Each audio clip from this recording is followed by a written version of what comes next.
Go. Ready? We are ready. We'll call this, meeting of the city council, August 27th, 2026, order. Roll call, please. Josh Earl, Present. Gwen Hoffman, Mitch Magnus, Present. Larry Phillips, Present. Charlie Pierce, Present. Reed Petty, Present. Joel Williams, Present. Wayne Cohn. Present and Mayor Pro Tem. You do have a quorum minus the mayor. Okay, at this time, will please stand for one invitation. Our most gracious Heavenly Father, we come this evening, thank you for this day that you've given us. Lord, we go forth the business of the city tonight, we just ask you to give us wisdom in the decisions that we make. Lord, as the mayor, as he's out of town, give him a safe trip back home when he comes. Guide and direct us in what we do here tonight, in Jesus' name, amen. Please stand, pledge of allegiance. I Pledge allegiance to the flag of the United States of America, and to the republic for which it stands, one nation, under God, indivisible, with liberty and justice for all. Please be seated. At this time, I would ask for a motion for approval of the minutes for August 13th, 2026. I'll make that motion. Second. Have a motion and a second to approve the minutes. All in favor, say aye. Aye. All opposed, like sign. And who seconded that motion? Larry. Okay, thank you. At this time, we would like to go into the department head reports. Chief Grady.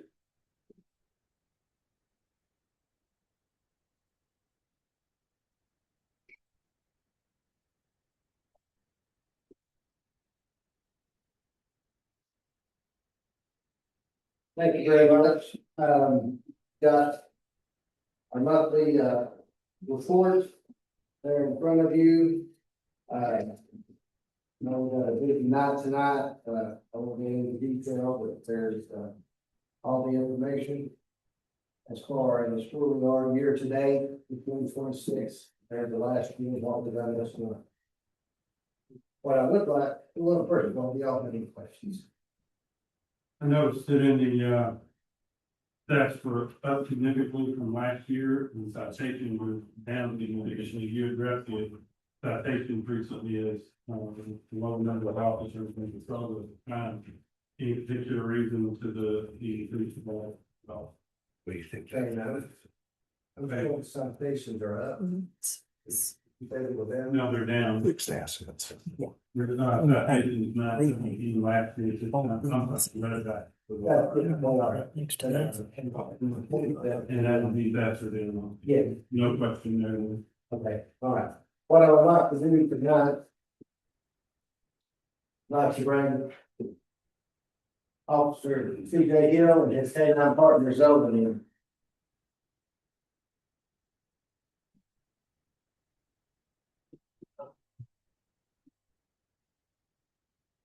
Zolan's been with us for a little over 4 years, and he's gonna have to retire. So this is a little bit of, gonna be hard on him, because this is the only life that he really knows. But, he's developed a health problem, and, we've already made arrangements for, Officer Hill with another K9. But, wanted to go over a couple of things he's done in this 4 years, been on 25 plus tracks. Two apprehensions that he made. Now, you don't want to be apprehended by him because there's only one way to be caught by him, and that's with what's in his mouth. And, so there was 2 of those, numerous narcotics arrests, seizures made.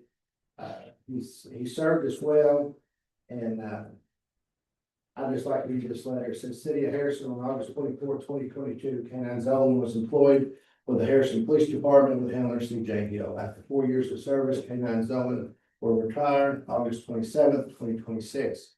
K9 Zolan will be given to his handler. On the date of retirement, Corporal CJ Hill will take over all responsibilities for the care of K9 Zolan, and that's respectfully I think you requested y'all nominate, so, and, with that, I want to mention his family.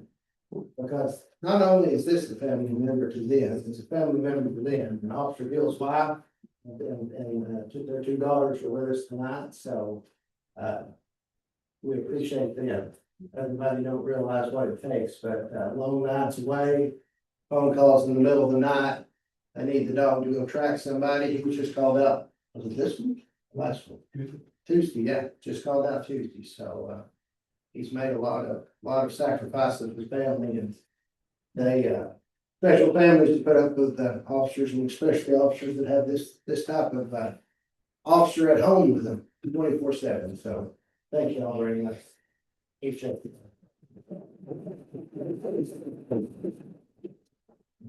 With that comes his passport, because he is not from here, and I hate to have to call immigration.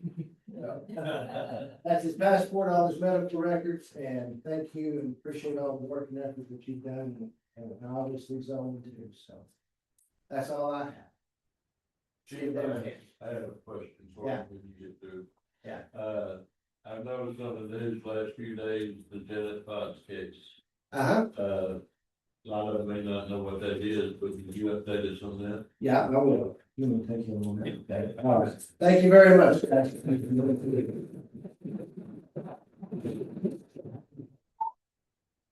And then how many?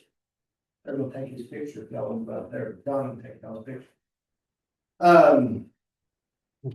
As you know, the cold case has become a priority with a lot of agencies, I know with Arkansas State Police. We've had what we consider maybe some new information from some of the family members. And we're actually looking at a location. We don't know what we're gonna find. Obviously, we have a little bit of encouragement that there might be something to it.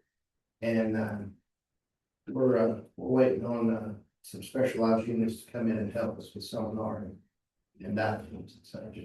And it's not in the county. But it is involved with the herd. And for those that don't know, I know Wayne remembers I was a kid, but I remember because it's across the road where I live. Or her children and I were the same age, disappeared from the, what was the mall parking lot, the Magic Mark there? Yeah. Yeah, and pretty much without a trace. Never was heard or seen from again, so. Yes, we're doing a few things on that right now. It just makes me happy that one case we were involved with for a long time. And it makes me happy personally to see that something may be fixed to happen. Yeah. That's right. Since. Thank you. Mr. Mayor Pro Tem, Yeah. I did not see this. Kurt Grisham wanted to speak on the department head reports. Well, there are a few more reports. Thank you very much. Well, it's supposed to be done before they make their reports. I'm just trying to, not. Go ahead with that. But I just signed in case I wouldn't want to talk, and last week, 2 weeks ago, I made a mistake in my sign in for that, so I don't have it in. That report. There's probably not any of that one to reserve the right. Okay, thank you, sir. Okay, public orders. Please. I'll try to get through a few things relatively quick. So John Grice opened up, working pretty good out there, contractor, it is moving forward. I can't remember if I told you the last meeting or not, Cross Construction, we just terminated the both contract with the line contractor out there. The new one got in this week. So far this week, they've done more work than the previous did. So glad to see that. Retaining wall construction, cleanup, and lights were kind of the major items that are left out there. The final completion date on the contract is October 9th. Substantial completion is basically by the time school starts. And so since they had that, we set substantial at August 10, and then they got 60 days after that to get the job to final completion. I am gonna be watching that to see if we need to adjust that simply because they accept the terminate that one subcontractor. I don't know. I did want to let everybody know, in case you have not seen that we will have a closure on Rock Springs Road moving forward in Spear on Saturday from 7 a.m. to 7 p.m. That's to allow people, you got to, we're not, the contractor is doing a crossing for sewer line. One of those situations where normally we require them to keep the road open, but the existing sewer line is too close to make that cut into the road in places. So they've agreed to do it on Saturday, and so we'll keep an eye on that. Historic District Commission this month got to review and approve their first 2 certificates of appropriateness for exterior modifications downtown. Just to kind of let you know that is up and running. We are still looking for 2 commissioners. I received a couple of applications in, but we are looking for to fill those 2 seats hopefully sometime next month. So we're ready for vote once we get to October for the meeting. The main thing that we need is you need to live inside the city and be registered to vote. As a city, as a Harrison citizen. Yeah, beyond that, we'd like to get somebody with history background, architecture, things of that nature. But main thing is you can have city work. We are starting the process with Corps of Engineers to do a risk assessment review on the levies for downtown. They reached out to me, free service for us, but it runs their levy specialists in them. We'll do a review of it, see if there's any deficiencies, things that we need to work on, improve on. It'll be a while before I really have any information to give you right now. We're scheduling their site visit for mid-November, early December, and then usually it's another 3 to 4 months after that before we start going over the results. But I did want to let you know that's something we're taking a look at doing. RDOT has signed off on our water and sewer relocation plans around Highway 65 corridor, which includes relocations and some upgrades that we need to do as part of our sewer master plan. So we have started the easement acquisition process on that since we know everything's good to go. I'll keep you posted. I'd love to get this job bid out towards the end of this year so that we definitely feel it done.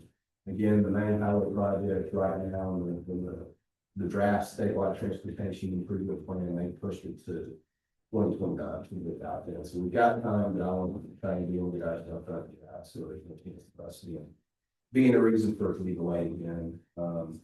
Meeting next month with RDOT to talk about paving Main Street. I had submitted a request for some funding through what they call City Aid program a while back. I think I informed you that we were doing that. It's up to $400,000 of state funding that we can use to pave the streets. They're coming up next month. We've got a meeting scheduled next month, and then we come up and look at the job. So that was just good news that it's starting to move through the process, and we can see that going. And then I do want council to be thinking a little bit, and you're welcome to reach out and have discussions. It's time that we need to start updating some of our long range planning for stuff that I have to deal with. Our street and transportation master street plan was adopted in 2018. And it's a good plan. It was what we could afford to develop at the time, because we did most of it in house. As we see traffic increase, we are seeing more people moving to town. We probably need to take a deeper dive into that. So I'll put together our RFP to bring on a team to do master transportation for the city, which would basically be 20-year planning horizon that you look at, lay out your projects.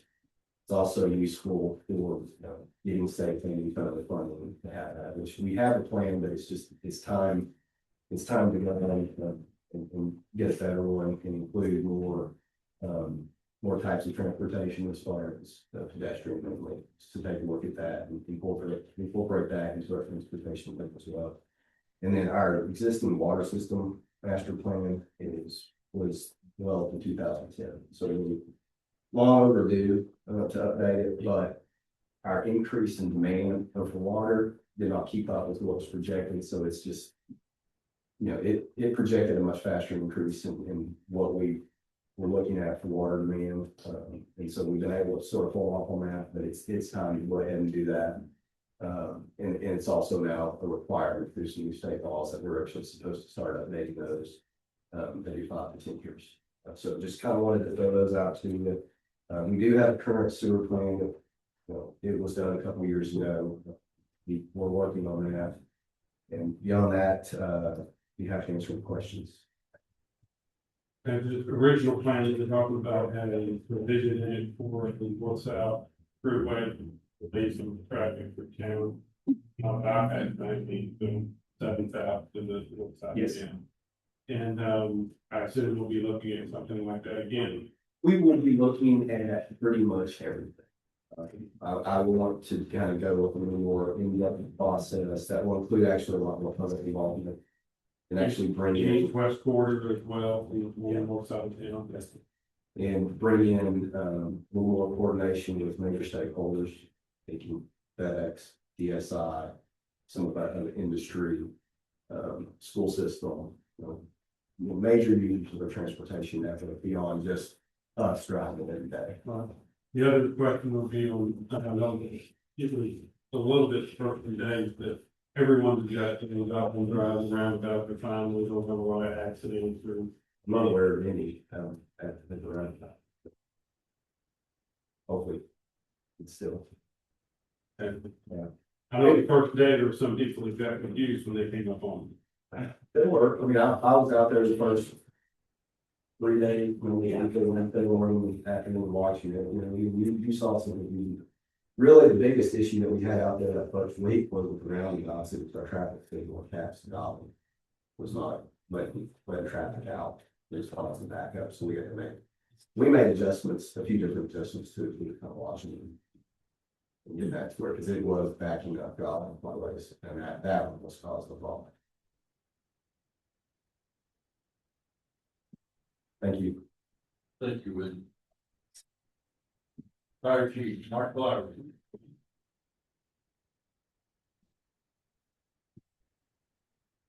Good evening, Mayor and Council. Before you get my report, keep it pretty short. The busy month with us, we're gonna have friends calls, but it's pretty busy month for us. We did do several responses to the county. Actually, when that happened, Chris is a bunch on a search warrant once, and we take our ambulance and go after a couple, in case something that happened, we're able to take care of them a lot quicker that way. So we try to do that when we can.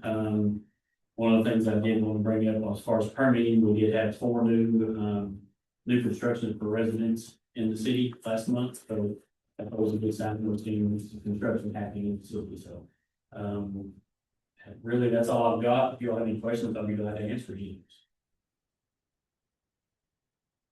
Thank you, Thank you, Mayor. Mayor. Finance, Luke. Sorry for the delay. It's coming back from Rogers on the tennis match. So I don't have a whole lot on this particular one. Yeah, good news today. We won 8-1, so but and so the other double sequence. Just one thing for my department report, sales tax, we got those numbers in. It was above budget and above last year. So good news. That was for June. I know we had several tournaments in town. So it's really good news considering what we were dealing with as far as gasoline prices. So we'll continue to monitor going forward, but it wasn't much over what we had budgeted last year, but it was over. So we'll take it. All I got for the moment. Thank you, sir. Davis noticed we didn't want to talk to this. Harms.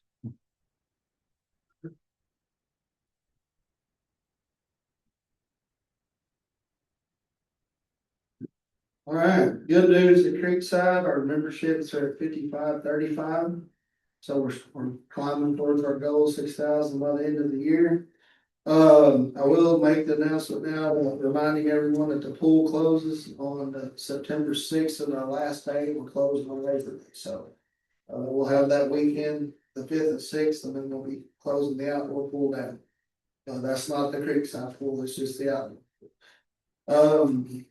This Saturday, we have a volleyball tournament at Creekside, which is high school and junior high girls teams coming in, and we have 21 teams participating in that.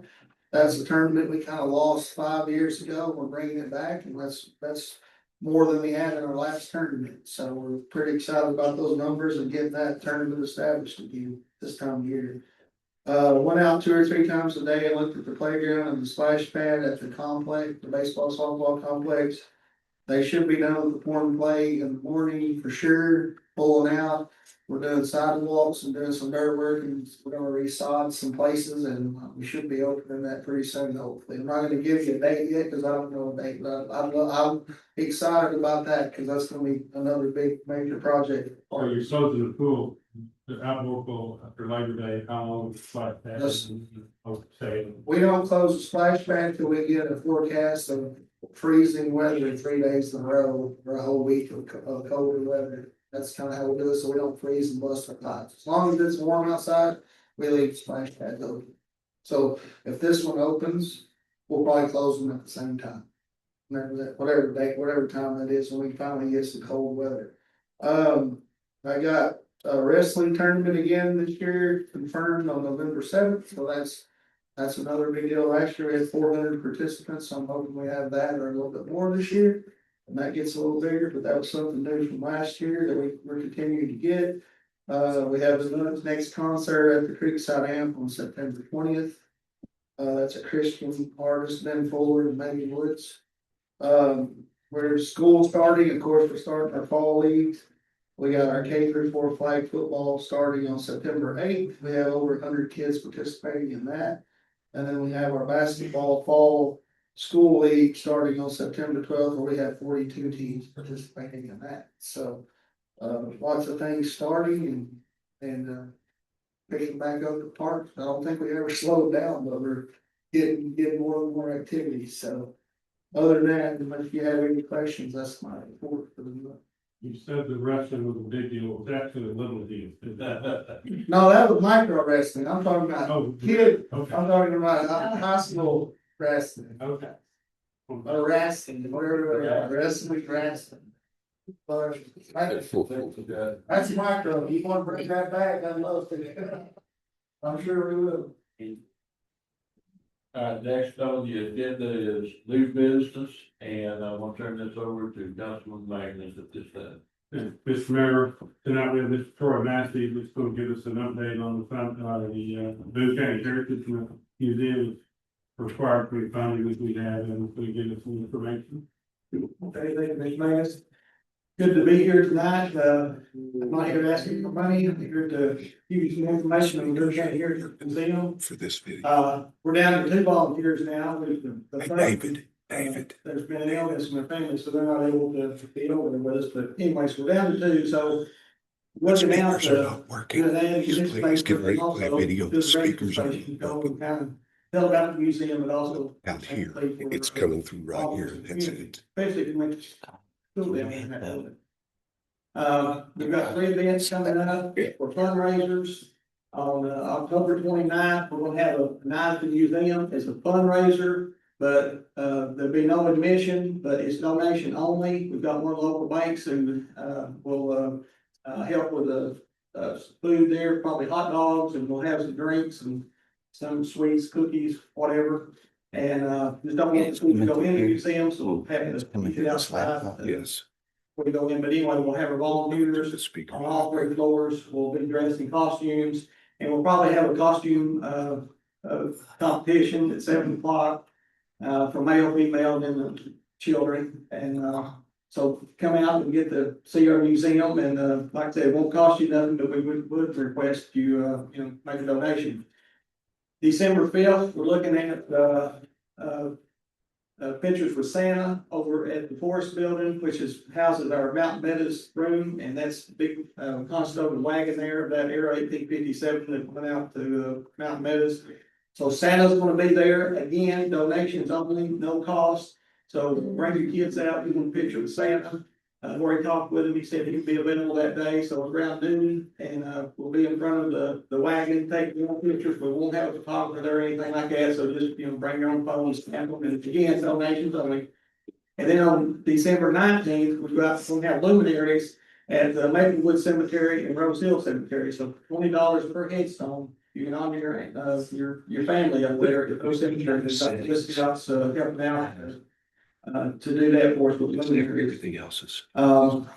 It shows the So, settings. one last thing is, of course, the AARP, I talked to their district director, and there's a possibility we're gonna be able to get some folks involved in that. Boone County, my understanding, the city really has nobody. So if you're 55 and older and you could qualify for that, to get you back in the workforce, I've got some information I can give you, but, he said we could get up to 5 volunteers in that museum, and it's minimum wage, and it's no more than 20 hours a week.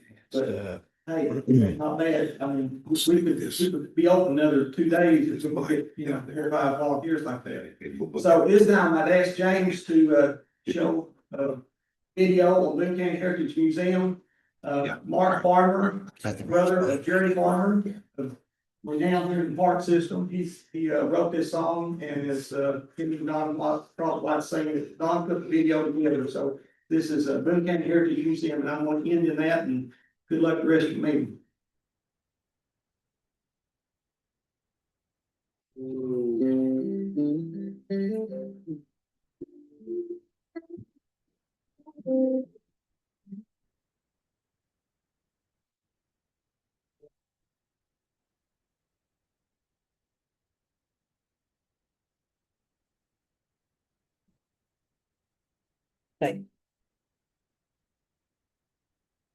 Hear the square in old Harris, where the memories softly stay. Stands a keeper of the stories that time can't wash away. Doors swing wide to welcome all the young hearts to the grave. At the Boone County Heritage Museum, where yesterday stayed as it says. Well, we'll do it tomorrow. Dusty roads and wagons rolling by. Farmers working in fields beneath an Ozark sky. School bells ring in little towns, their echoes never die. Every picture tells a story, every name a lullaby. The museum keeps the lantern lit for those who came before. Through faded maps and family names, it opens history's door. From the hills of Boone County to the valleys far below, the museum tells the story of the people we all know. Their uniforms of soldiers who answered freedom's call. Letters sent from distant lands preserved behind the wall. Tools that build a growing town, strong hands that gave their all. Voices live within these halls, though years have come and gone. Children wander through the rooms and wonder what they see. Discovering roots that shape their family's history.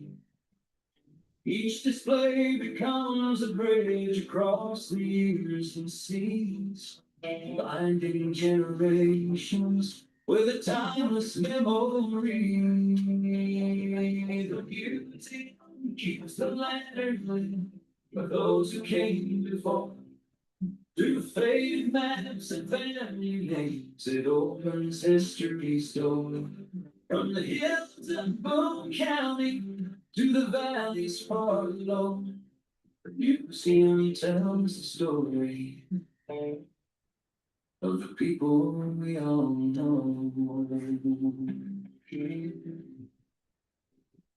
The railroad track, the courthouse square, the farms and country roads, the dreams that build a county strong, burdens people born. Seasons change and years move on, their legacy remains written in the hearts of those who call these hills their home. museum keeps the lantern lit for every child to see. The courage, faith, and sacrifice that shaped our history. And as the years keep rolling by, its treasure still will show the living story of Boone County. And the seeds our fathers sowed. So if you pass through Harrison, take a little time of your own. For inside those cherished walls, you'll find a piece of home.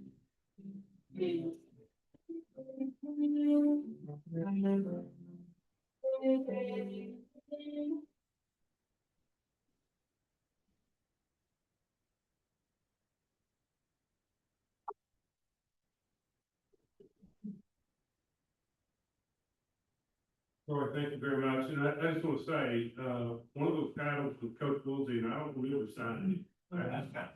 I didn't see it from that angle back then, but, I don't remember signing it. It's got special name. So, thank you, Troy. Troy is a member of the Harrison 150 Celebration Committee as well. And the committee has been trying to help Troy find volunteers and raise money. We really urge you to come out on the 29th. It's free to the public. We ask you to make a donation. And if you end up going into the museum, you're going to find something that brings back a memory, or one of your family members will, that will just knock your socks off. It's incredible to go down there.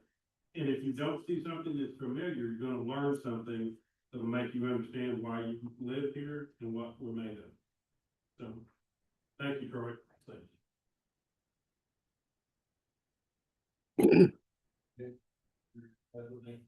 Yes, sir. Wade Phillips is going to talk to us about the lead service line inventory agreement. We discussed it before council, but he's going to have much more. And before you go any further, Kurt Grisham has signed up to speak on this agenda item. Mr. Grisham, you good? You just going on? Well, I don't know anything about it until I hear it talk. Okay. Well, if you're going to speak on an agenda item, unfortunately, you have to speak before. You can't add comment after the they speak. Comment is cut off, and it's only council members. Great, thank you. That's waiting for. You want to play the video again? Oh, 1 minute, I forgot.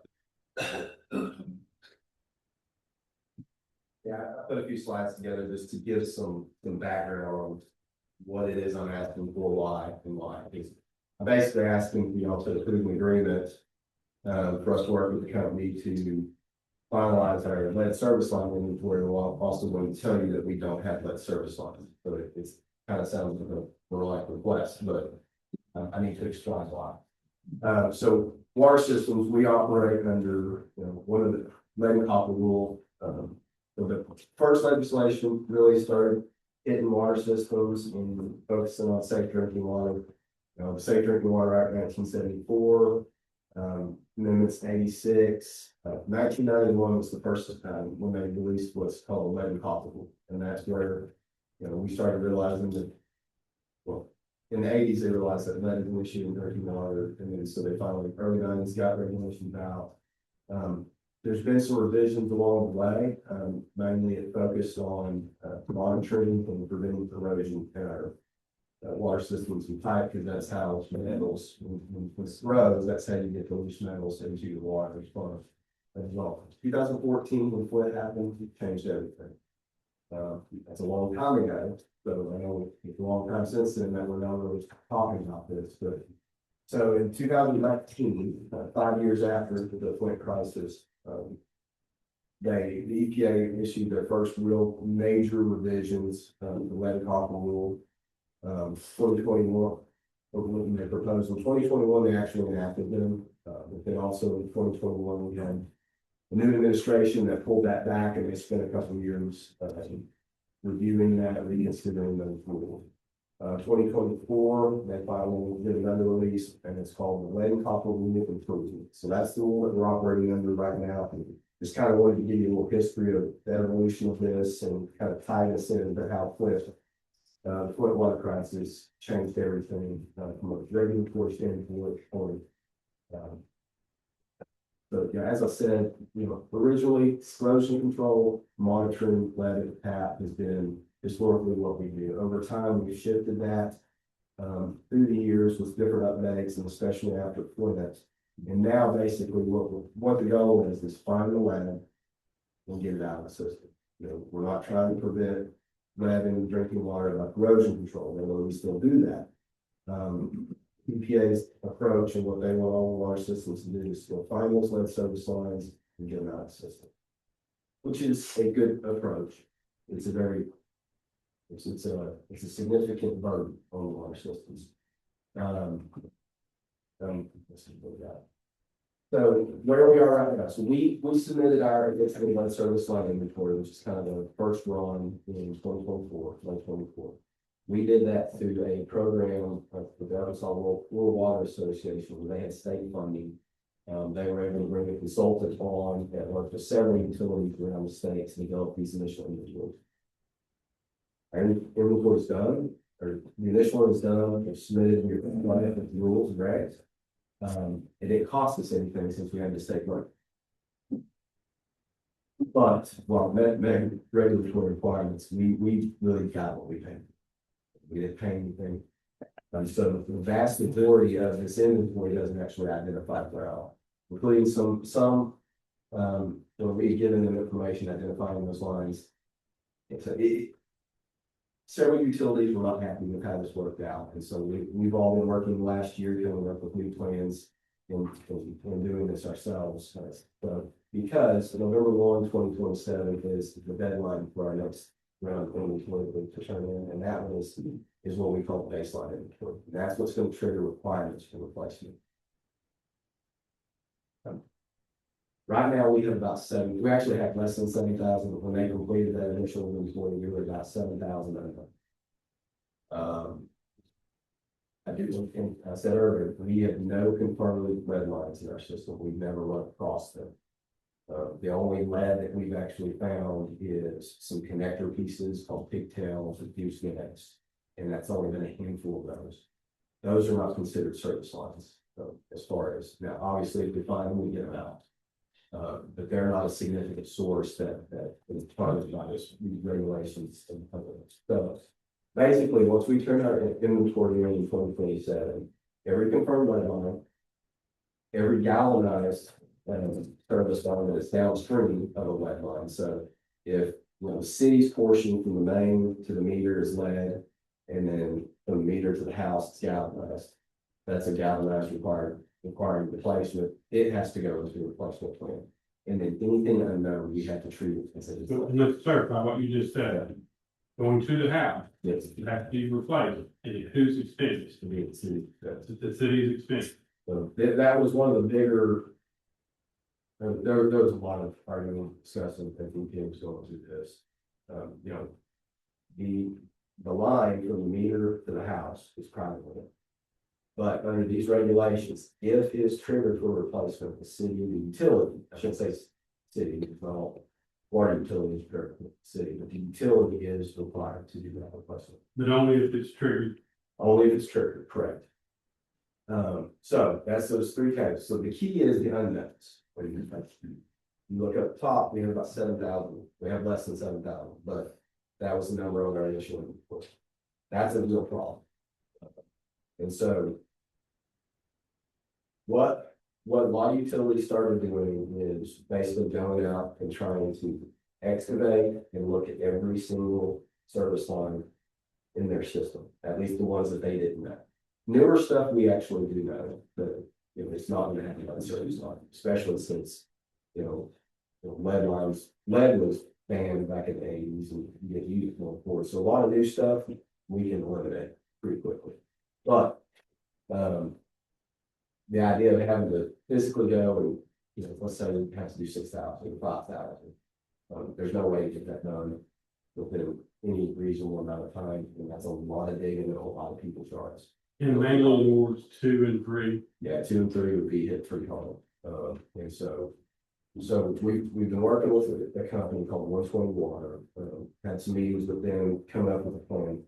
So as with anything, new regulation, what works, what doesn't evolves. So the EPA and Arkansas Department of Health are now allowing a couple of different methods for doing these inventories. One would be statistical analysis, which is a really good method that we've not found in the lead service lines. So right now, we're a candidate for that. Basically, you would go develop a plan to sample 20% of your service lines in town. But it's still a lot to go dig up, but it's significantly less.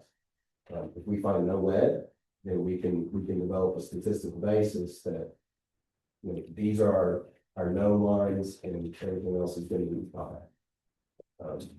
If we do find a lead line, a lead service line, whether it's, you know, the city's portion or the private portion, then we have to pivot to a predictive model.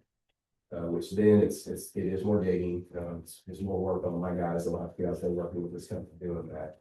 But then basically what we're doing is we're sampling more in different places and trying to use a computer model to predict what areas would have this, what areas would not, so that we can continue to whittle down those unknowns and increase the amount of the cost. If for the statistical analysis, which is what I want to start doing and get going right now. It's just under $30,000. Just to make sure council is together. If we do run across a lead service line out there, and it be just one, then we have to pivot to that predictive model, which would increase the price to 50,000. It would add another 20,500 to the contract, and this is a 1-year contract. You know, you can completely done. And what happens if we don't comply? We don't do it. Oh, yeah, months.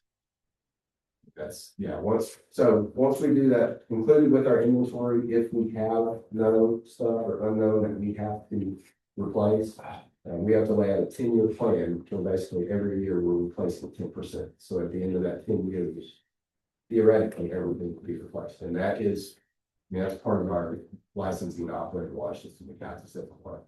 It would be no different than if we were routinely found water quality sampling that was causing problems, then we got a regulatory issue.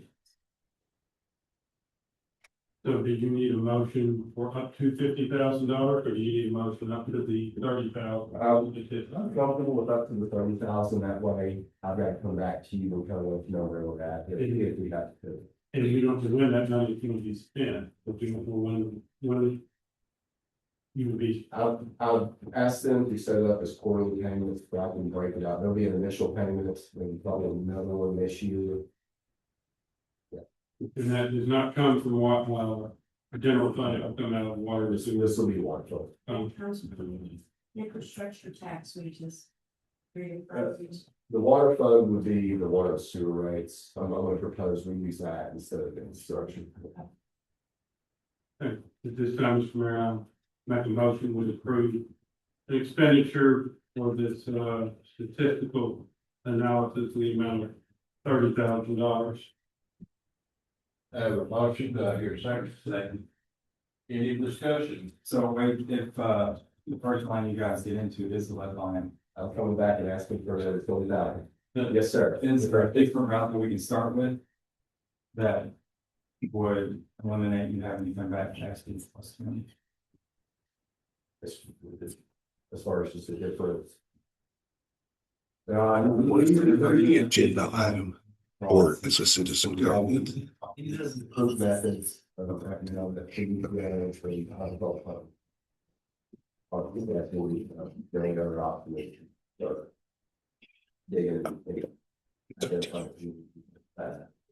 And the first line we break into is lead or fine is lead. Is this still have to be there for the 20%? Yeah, because when we do we'll do the 20% for statistical modeling, and then, you know, if we do have lead, then before going into the predictive modeling, we'll have to start digging more in order to kind of generate areas where we didn't do coverage, no area so that the models will start to basis like those. So we would be digging, we'll dig our 20% like what? And then it's just a matter of how much more.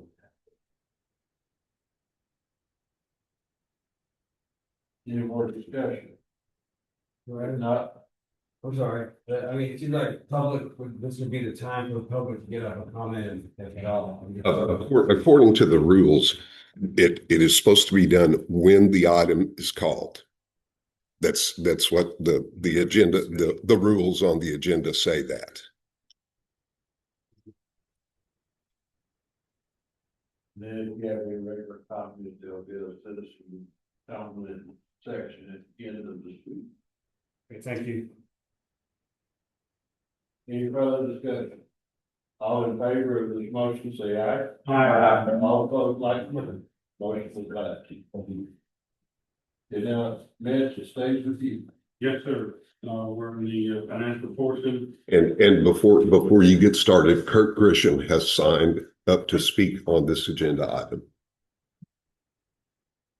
Okay, well, it's hard, because we're a public, and you don't know anything about it, and I found this, I took everything from the table, I could, I don't want to take the last one of anything. But is this the total financial statement that we're talking about? This is the financial statement. It's a summary that Mr. Farley, CFO, gives out. There's detailed financials that the council will get later that also are available to the public. But this is the summary, report through June. It's really hard to read for one thing, I mean, it would help, old people like me if it's a little bigger. And, do we ever, the public ever see a balance sheet or, P and L, so. Well, we see, and it's, can you speak to exactly what's available? Sure. Where it's available? Yeah, so we actually put the B and L online, it's under the city council proceedings. Out on our website, it actually should be there now, I'm not sure if we got it quite uploaded yet, but, if it goes that way, they can take it back.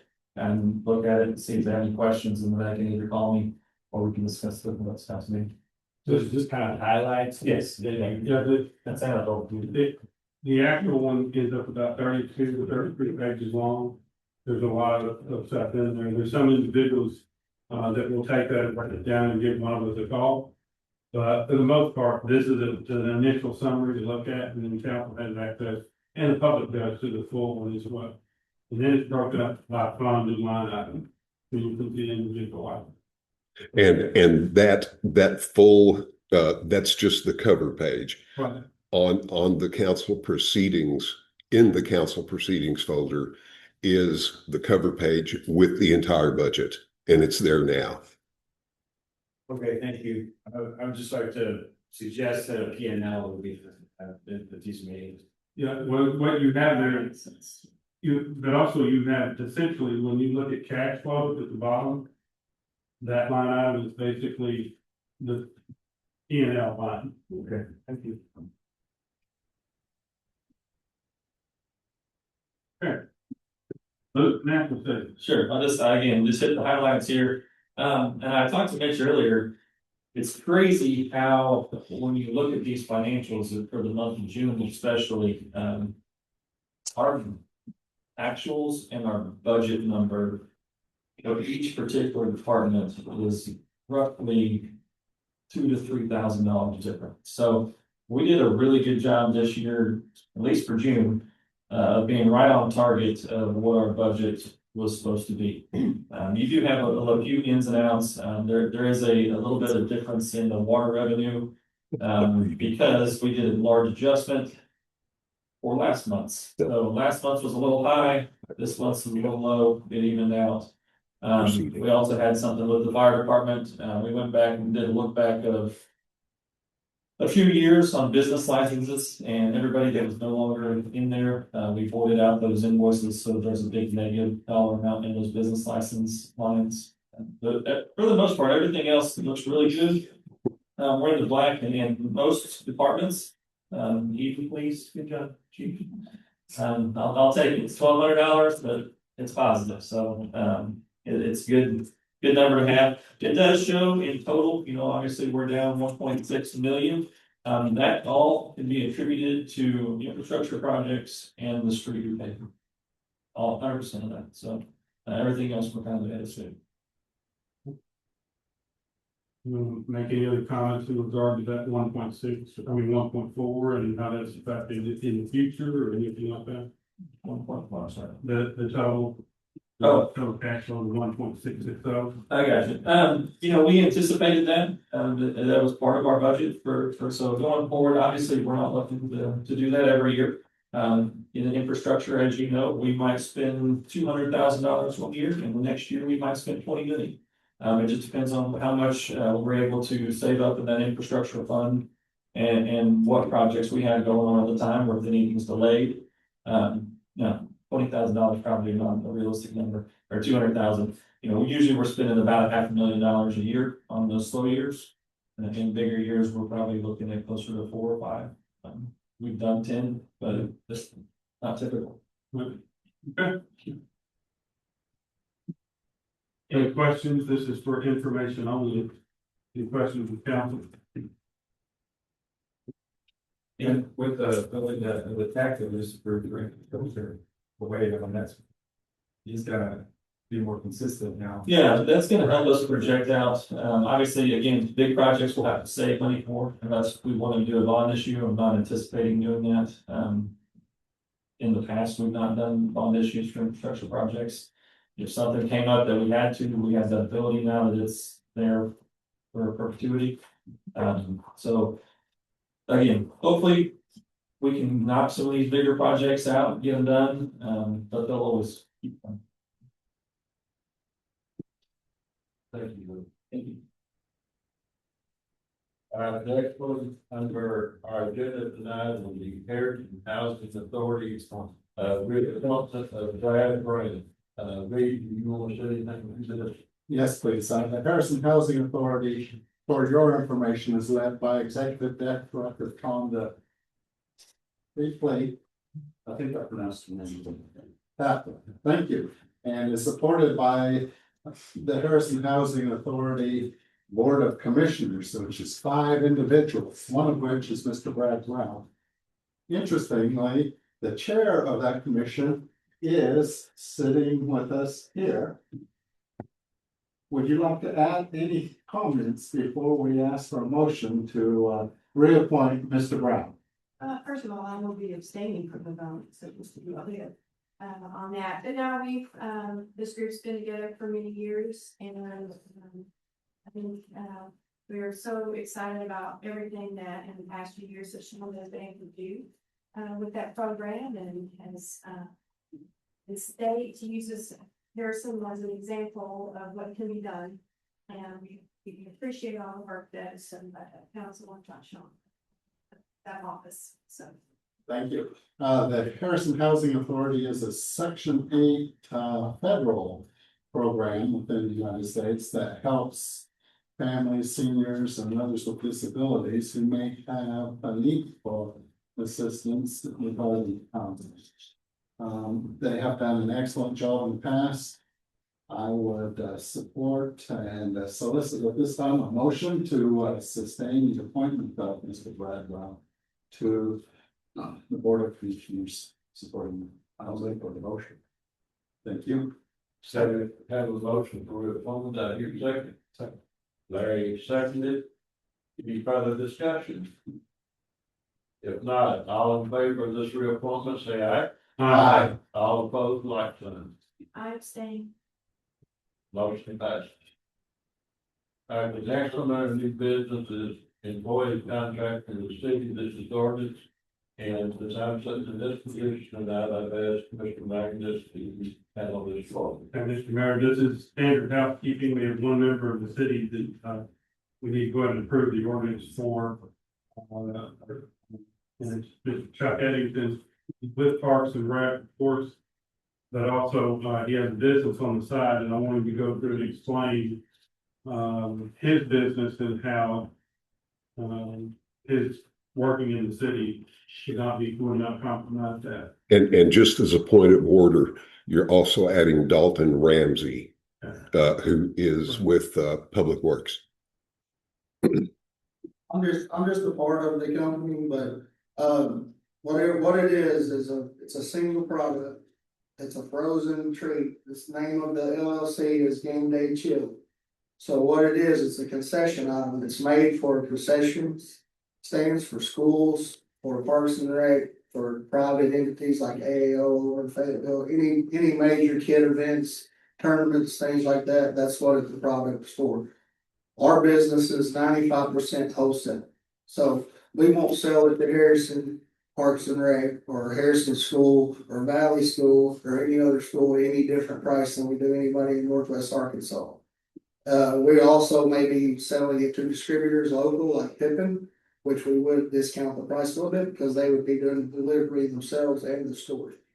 So that's what it is a concession product. I'll tell you how it started is for 2 years, we've been selling a product called Johnny Freeze. And this year, I look back and see how many we sold. We sold 12,000 units, which is a cup. That made us about 30 grand. We buy them for $250, we sell them for $5. That's making money for Parks and Rec, but we can't get it the product when we need it. We can't get it delivered, or we would have sold 15 to 18,000 cups, which would have made us $45,000 to $50,000. That's why the idea came to us. So I got with one of the best snow cone makers in the community that had a trailer. So that's how the business came together, and we would love to sell to Parks and Rec. And understand I work for Parks and Rec. That's why I brought it to the city council. So, Chuck, can you give us a list of other individuals that you're selling the product to, or approach them to sell the product to? Yeah, so I'm a Parks and Rec director, so of course I talk to some Parks and Rec directors in Northwest Arkansas, out here, Springdale, Fayetteville, where a lot of tournaments are every weekend, where I was playing with my kids. So I've talked to them about it and gave them some numbers on what we sell, but also the schools. Harrison will actually have this product in their concession stand on September 3rd at the first junior high home game. And then Valley Springs is gonna have an order already next week for volleyball. And back when, of course, basketball will be coming in after volleyball. So it's just, I haven't went out and sold a lot because we're waiting on our approval next week. We've applied for the business license in Harrison, and we're waiting on our inspection now, which could happen either tomorrow or Monday. And then we're FDA approved in a trailer, but I have a brick and mortar now that's in town, we're getting approved for to make the product. So who you're in partnership with other individuals? Yeah, Dalton Ramsey works for the city. He's one of our partners in Keaton Brand. And we need to keep employed by the city? No, Keaton is not employed by the city. Okay. And so, you can understand how the people might see there's a conflict. Yes, sir. And so we want to make sure that there's nothing that appears that you're getting benefit from it by being with the city of Harrison. Your other option would be to sell it to somebody else and have them sell it to the city of Harrison, but then there'd be a markup. Yes, sir. Yeah. And we're not charging any more than we were buying the Johnny Freeze for, so like it's still gonna be the same. It's a better product, in my opinion, of course. So, Which I'm the salesman, so well, don't sell here. I'm not, I'm just letting you know. So you're the parts director here. So, Yes.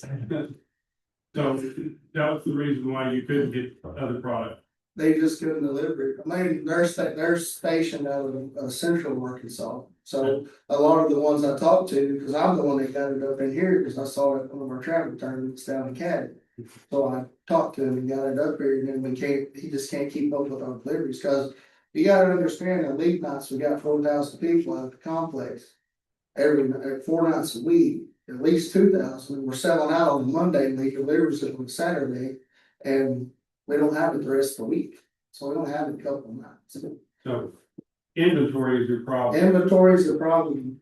And if you were to continue to buy, you'd have to buy a walk-in cooler or something like that. Yeah, and I bought 2 extra freezers just to stock it, and we still sell it. Okay.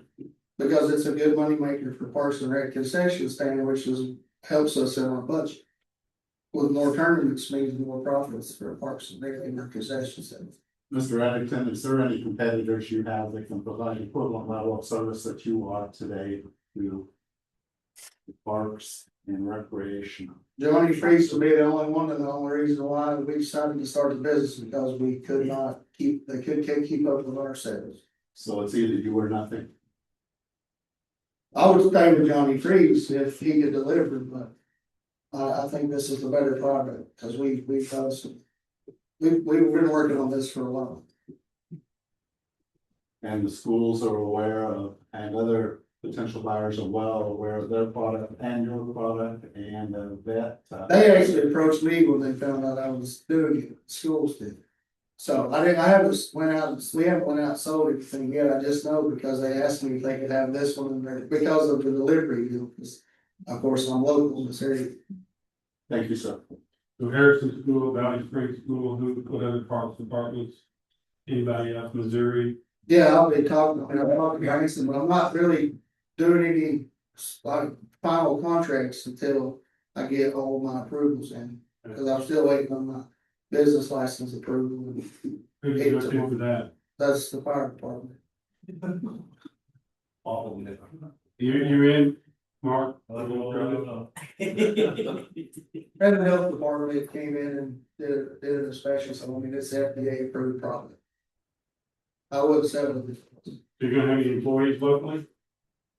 our families are employees right now, but yes, it's it's gonna be, it's a seasonal thing, of course, with the frozen deal, it's gonna be seasonal, it's gonna sell more mid-March to probably the end of September, mid-October. Cause football, of course, it's hot out there in the bleachers right now, that's why they're wanting to have the schools for football season, but your baseball, softball, track seasons, that's when it's really gonna be the high commodity, because it's an outdoor sports. So It would be a lot easier to make a decision with samples.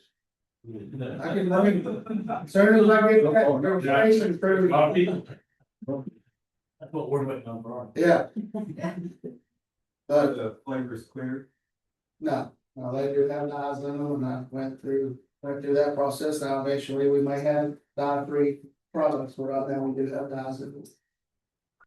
To the city attorney, is there any concerns, conflict of interest here that we as city council members should give additional thought to?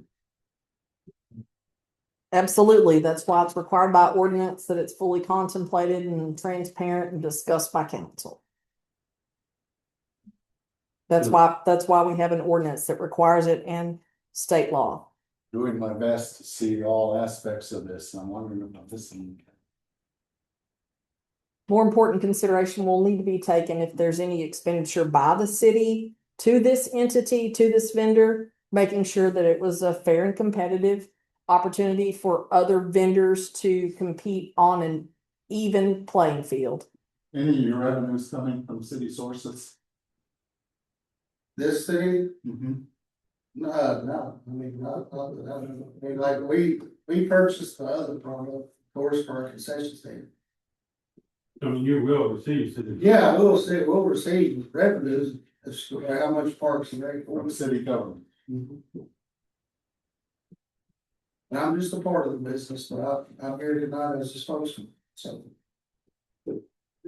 Because it is directly under the park, so I thought I should be the one to come up there and explain why we're doing It's a little bit sensitive situation. it. I agree, that's why I wanted to bring it to council. Well, we would be bringing it to council because that's what the ordinance 1555 is for. So we have 2 employees that are involved in the business, so the question would be whether council is willing to make a motion that and approve it. We have others, obviously, there's a pretty long list of individuals on this list that do business with the city as well. That's the purpose of the ordinance. So some of those, for example, Mr. Phillips is on the North Arkansas College Foundation and the NARC board, which we paid money to. So the question once again, is anyone willing to make a motion for approval to allow them to operate as a business and conduct business with the city? I'll make a motion. I'll say, Mr. Mayor? have a motion and a second, on this ordinance. All in favor, say aye. Aye. Is this the one read ordinance? Correct. Abstain. I understand.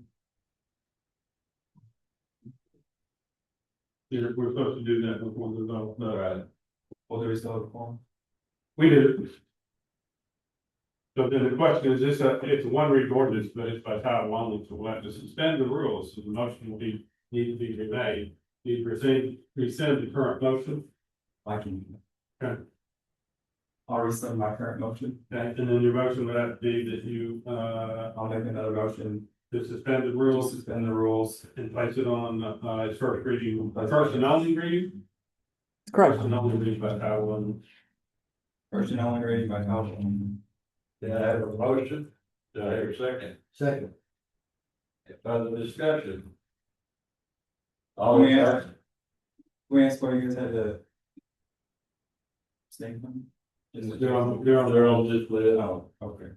Not as an item of new action because they were previously on ordinances that are now in effect as of January. We do it every January. But this is adding names to the list, and so out of an abundance of caution, they're abstaining from this vote as well. Any further discussion? Well, this is gonna be a significant amount of money. So we will need to make sure that it's transparent with the, you know, if we get contact from the people that do John and Freeze, it's gonna have to be somebody to review that and make sure that it's competitive. 100%. I can do a monthly report for you, or whoever I need to turn it into. Nothing further from there. Okay. All in favor of this motion, from ordinance 1555, say aye. Aye. All opposed, like the motion passes as written. Point of clarification, was the last vote for approval of the ordinance or approval of the read? Okay. Ordinance number 1555, an ordinance authorizing certain city employees and officials to contract with the city.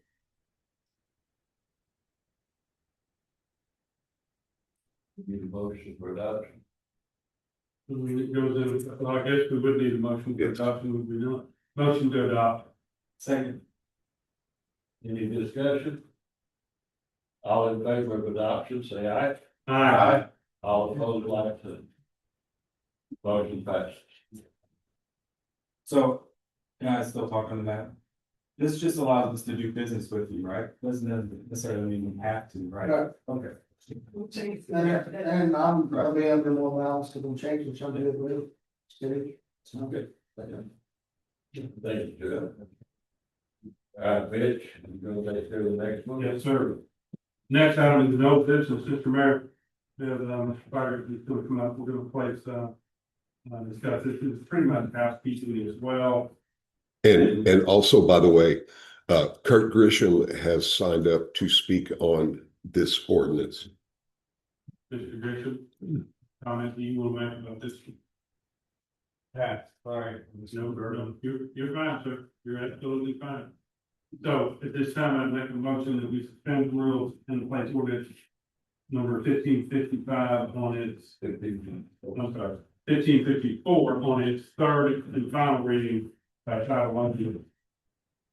Have a motion, do I hear a second? Second.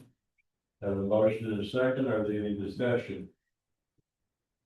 Not, all in favor, say aye. Aye. All opposed, like sign.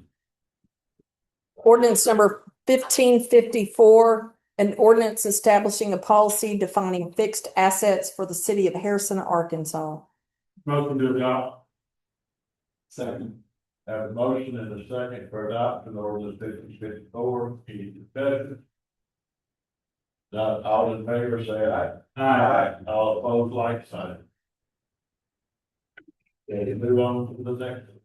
Mayor, the next item is the consideration of the sale of surplus piece of property. And we have several people who have signed up to speak on this agenda item. First will be Kurt Grisham. Sir, before you talk, my comment wasn't. I hope no one forget that we wouldn't do business with you, I'm just making it clear that we don't have to. Yeah. But, I'm not eating anything in Kentucky prepared. I'm sure my dog will love it, so. Yeah. Go ahead, Mr. Cruz. Okay. I'm on the clock, right? Yes. So the first thing I'd like to do is, just read my purpose for the.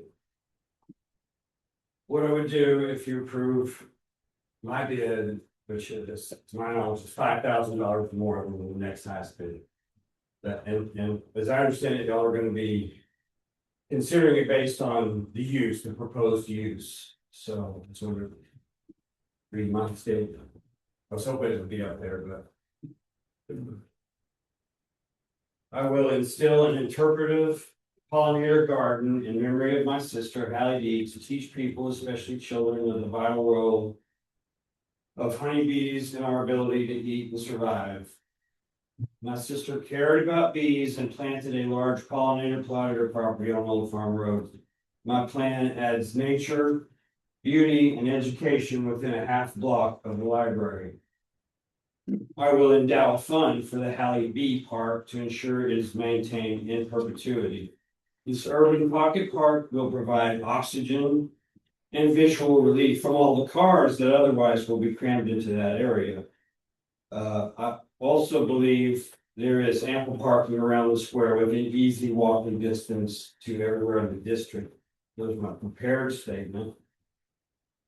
I would also mention that I've come in here with blank contracts to fill in the amount here to win this, if it's a fair bidding process.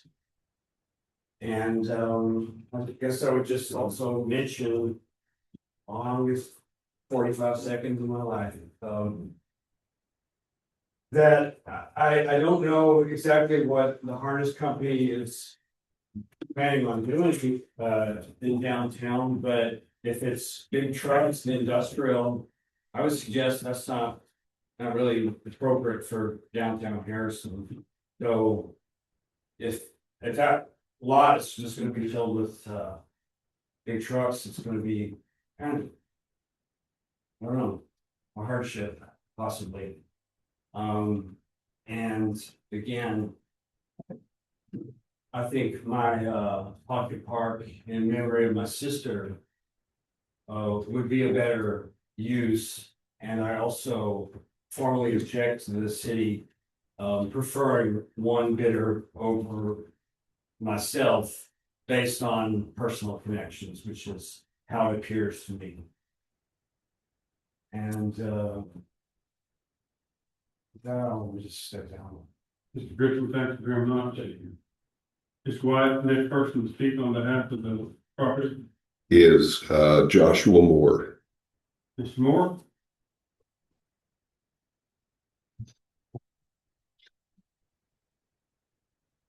Good evening, Councilman. Joshua Moore, owner of Moore's Barbershop, and I wasn't at the last meeting, but the meeting previous, I did purchase the piece of property at 119 North Spring Street. I quickly outgrew my barbershop that I was currently renting right next to the Hotel Seville and found a wonderful piece of property to continue to grow my business. I should have done more due diligence when it comes to the survey of the property, but I did not. And upon the initial sale, only about an hour prior to its first sale, I was known and aware of the situation. I'm still just, if I've got a proposal in on that piece of property, that 0.1 of an acre as well. If it either goes to Magnus or the bee pollination, that would leave me 3 parking spaces out front. Okay, but which you said the Magnus.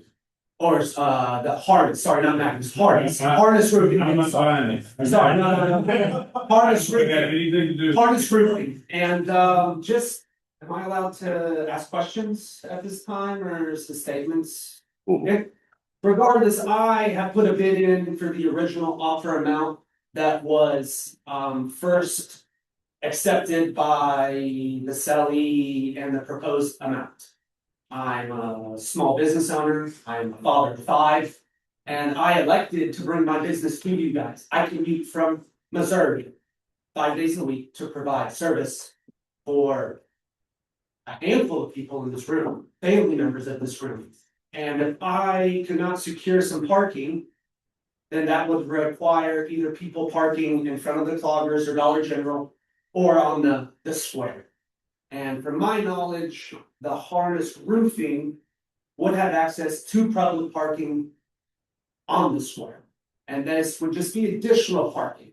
Basically, I'm just trying to secure some parking for myself and for my clients, that people didn't have to walk anywhere from 100 to 200 feet in 100-degree weather or 10-degree weather.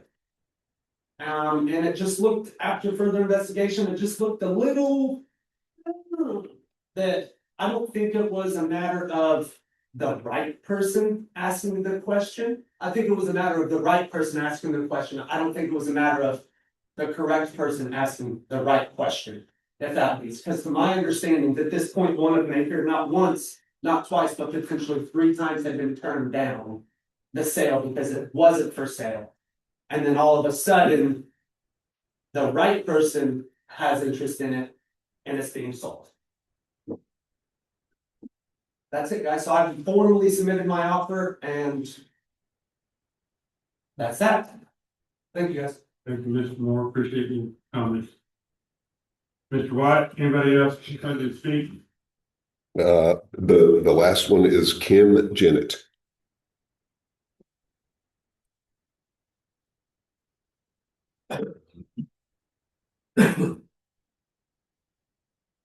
Good evening. I am here on behalf of Justin Harness and the Rock Holdings. We have submitted a formal offer for the property. I think it exceeds fair market value for the tract that it is. It complements the additional parcel that was recently purchased by the Rock Holdings. As you all know, Harness Roofing has been in town and in business for more than 50 years. This will be the corporate office that is being leased by the Rock Holdings to Harness Roofing and additional entities as well. So this will be a corporate office. It will maintain our service branch with service trucks on the north side of town by Western Sizzling. If we have any additional questions, I'm happy to take those, but I just wanted to make an introduction and thank you to the council for your consideration.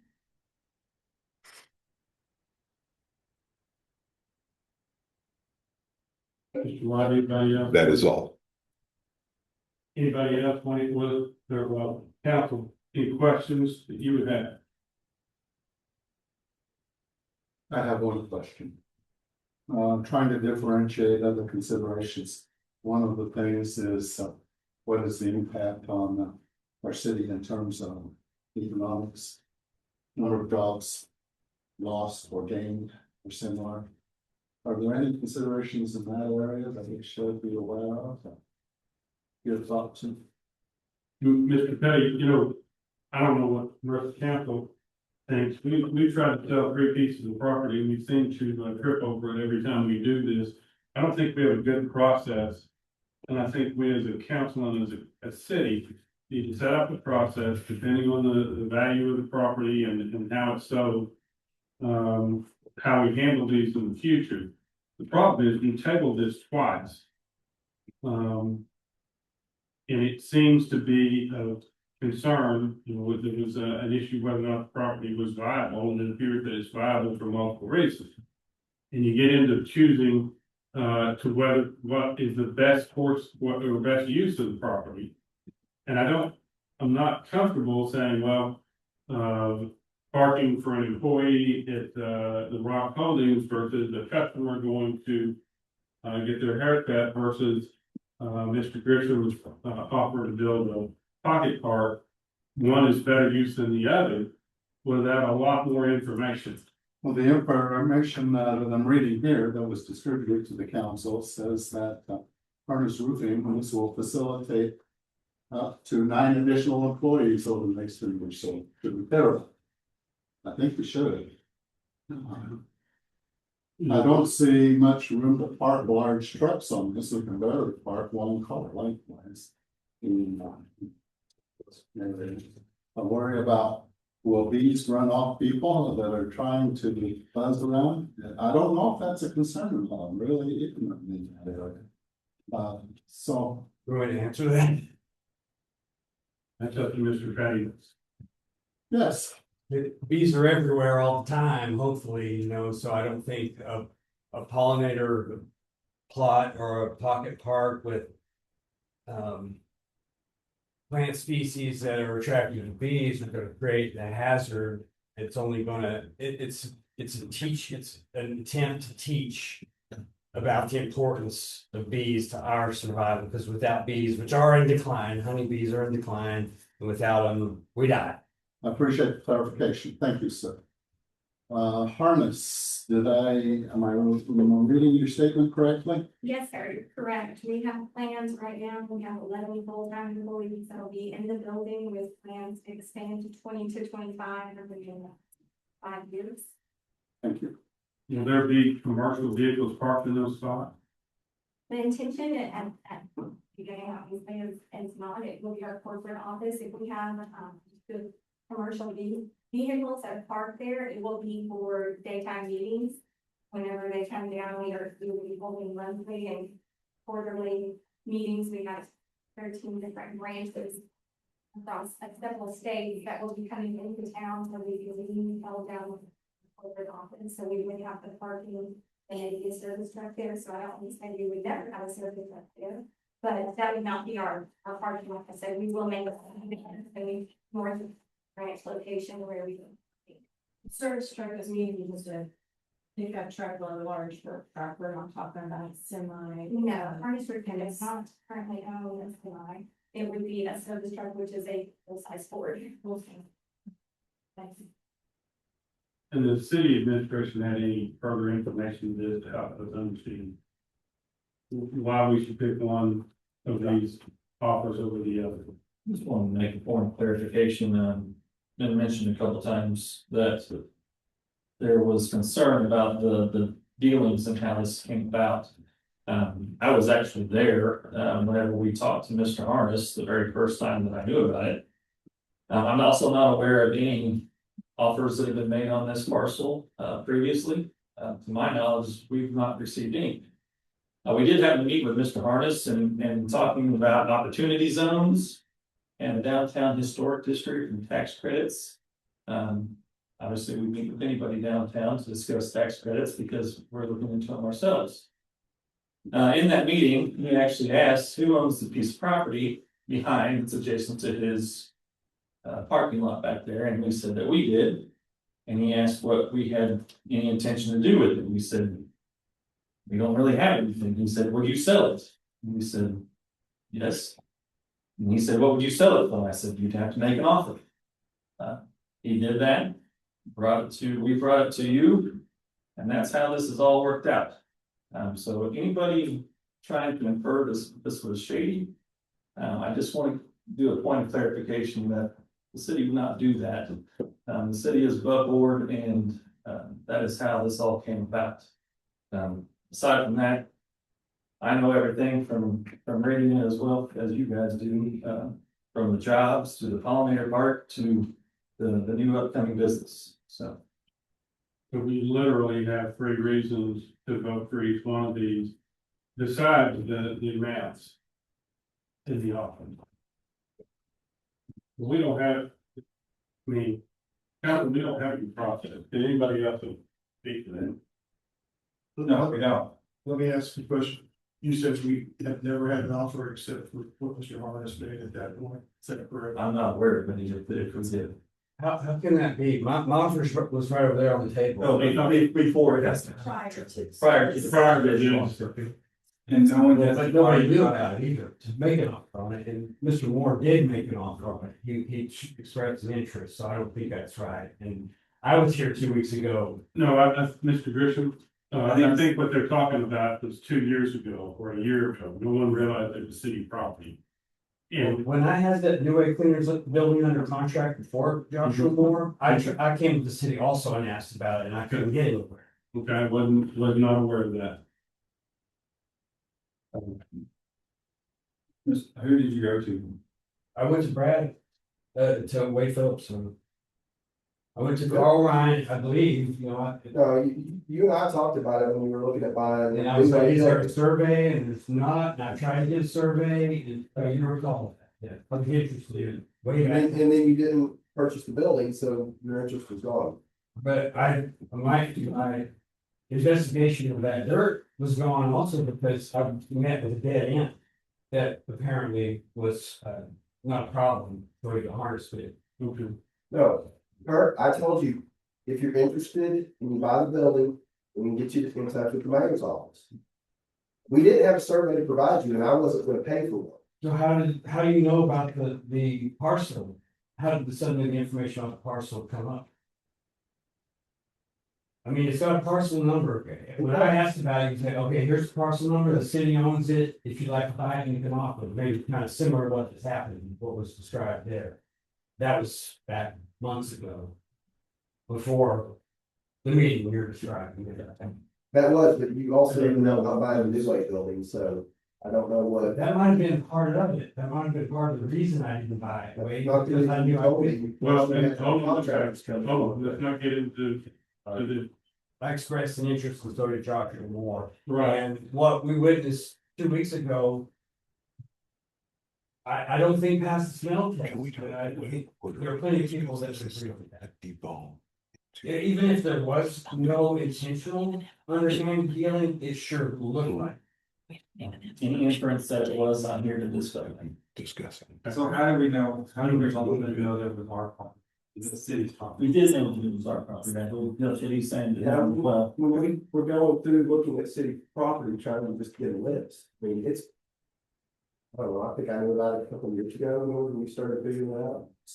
Maybe one, nobody knew until we noticed another parcel was. So, I gotta ask this question when Mr. Crockett bought the property.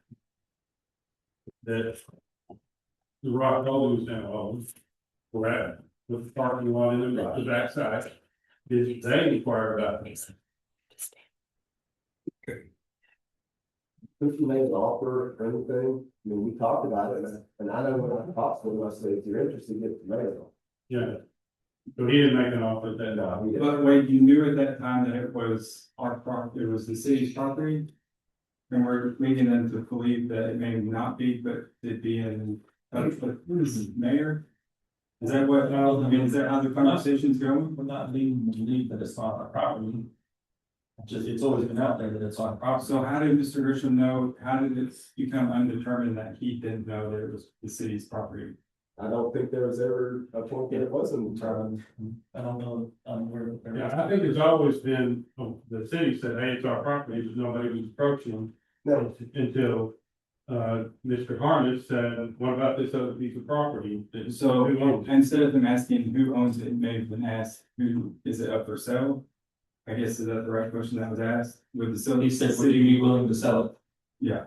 He said, Cause he bought the adjacent property and then he turned around and said, hey, this is owned by the city, if we're looking at our property, we see this, it belongs to the city of Harrison, probably. When he bought the plat from Mr. Crockett. Would that be an assumption? I don't wanna make an assumption, but if he brought it up to the city, he had to know that it was owned by the city, and I assume he found that out when he bought the property from Mr. Crockett.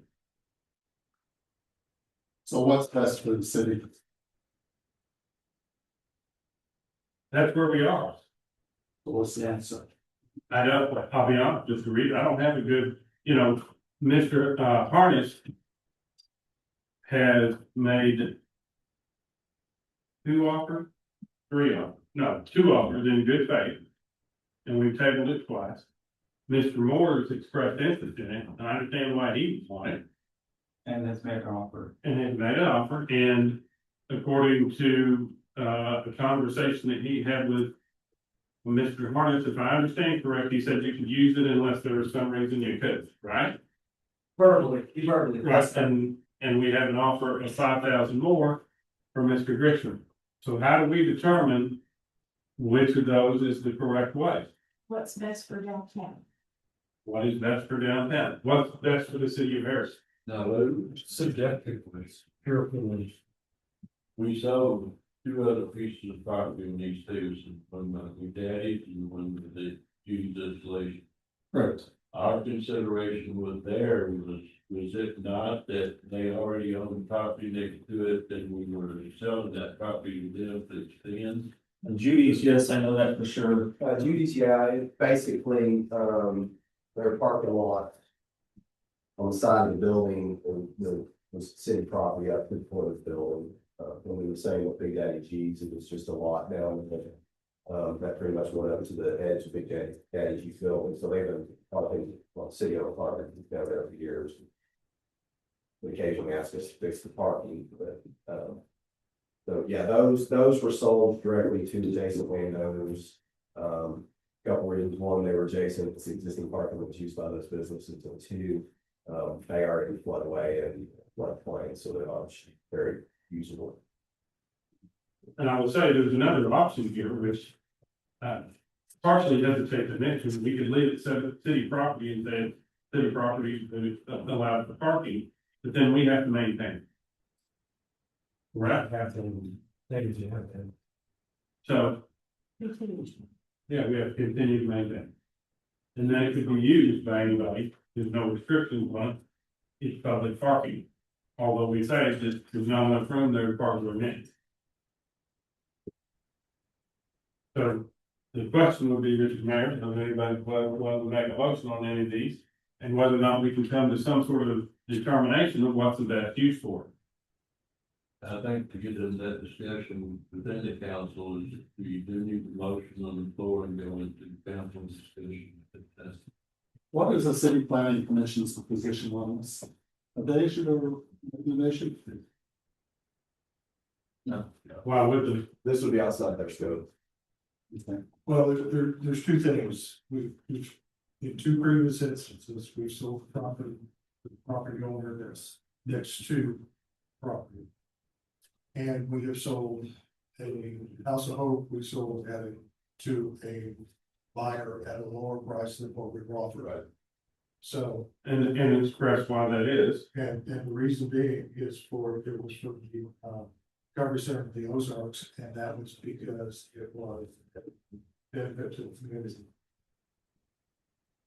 So we have two harvests. That's a nonprofit, sir. These are all for profit. If you'll give me the privilege of speaking, you'll have your turn. Thank you. Yeah, and I believe the opportunity here is that Mr. Harris has been very gracious and given us an opportunity to do that. He's offered Mr. Moore parking space when available, and I believe he was going to pave that area.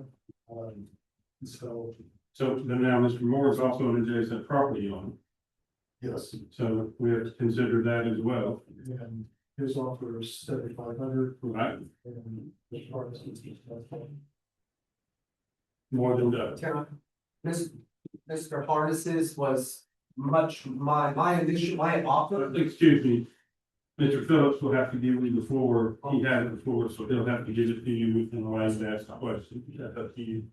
Let me finish. Yes. In my opinion, for the growth and improvement of downtown, I think the offer for Mr. Harris is what we ought to take. That's my opinion.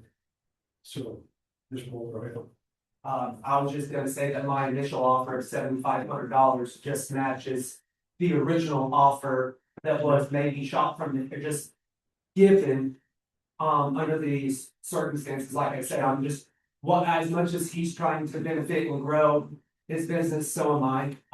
I cut city council members, I cut firefighters, I cut children. I mean, I feel like that would have just as much of a significant impact. Right. For somebody to park on the square and have to walk a block away to come get a haircut. Because I would have 3 parking spaces. And I buy a bigger building because I'm growing. I'm adding at least 2 more barbers when I do open up my new establishment. So yes, I'm continuing to grow as well. And yeah, I didn't know my legal standings the first couple of times that I've come in here. And now that I didn't know that I was able to show an interest in that piece of property, now that I do know that, absolutely. Yes, sir. That's very interesting.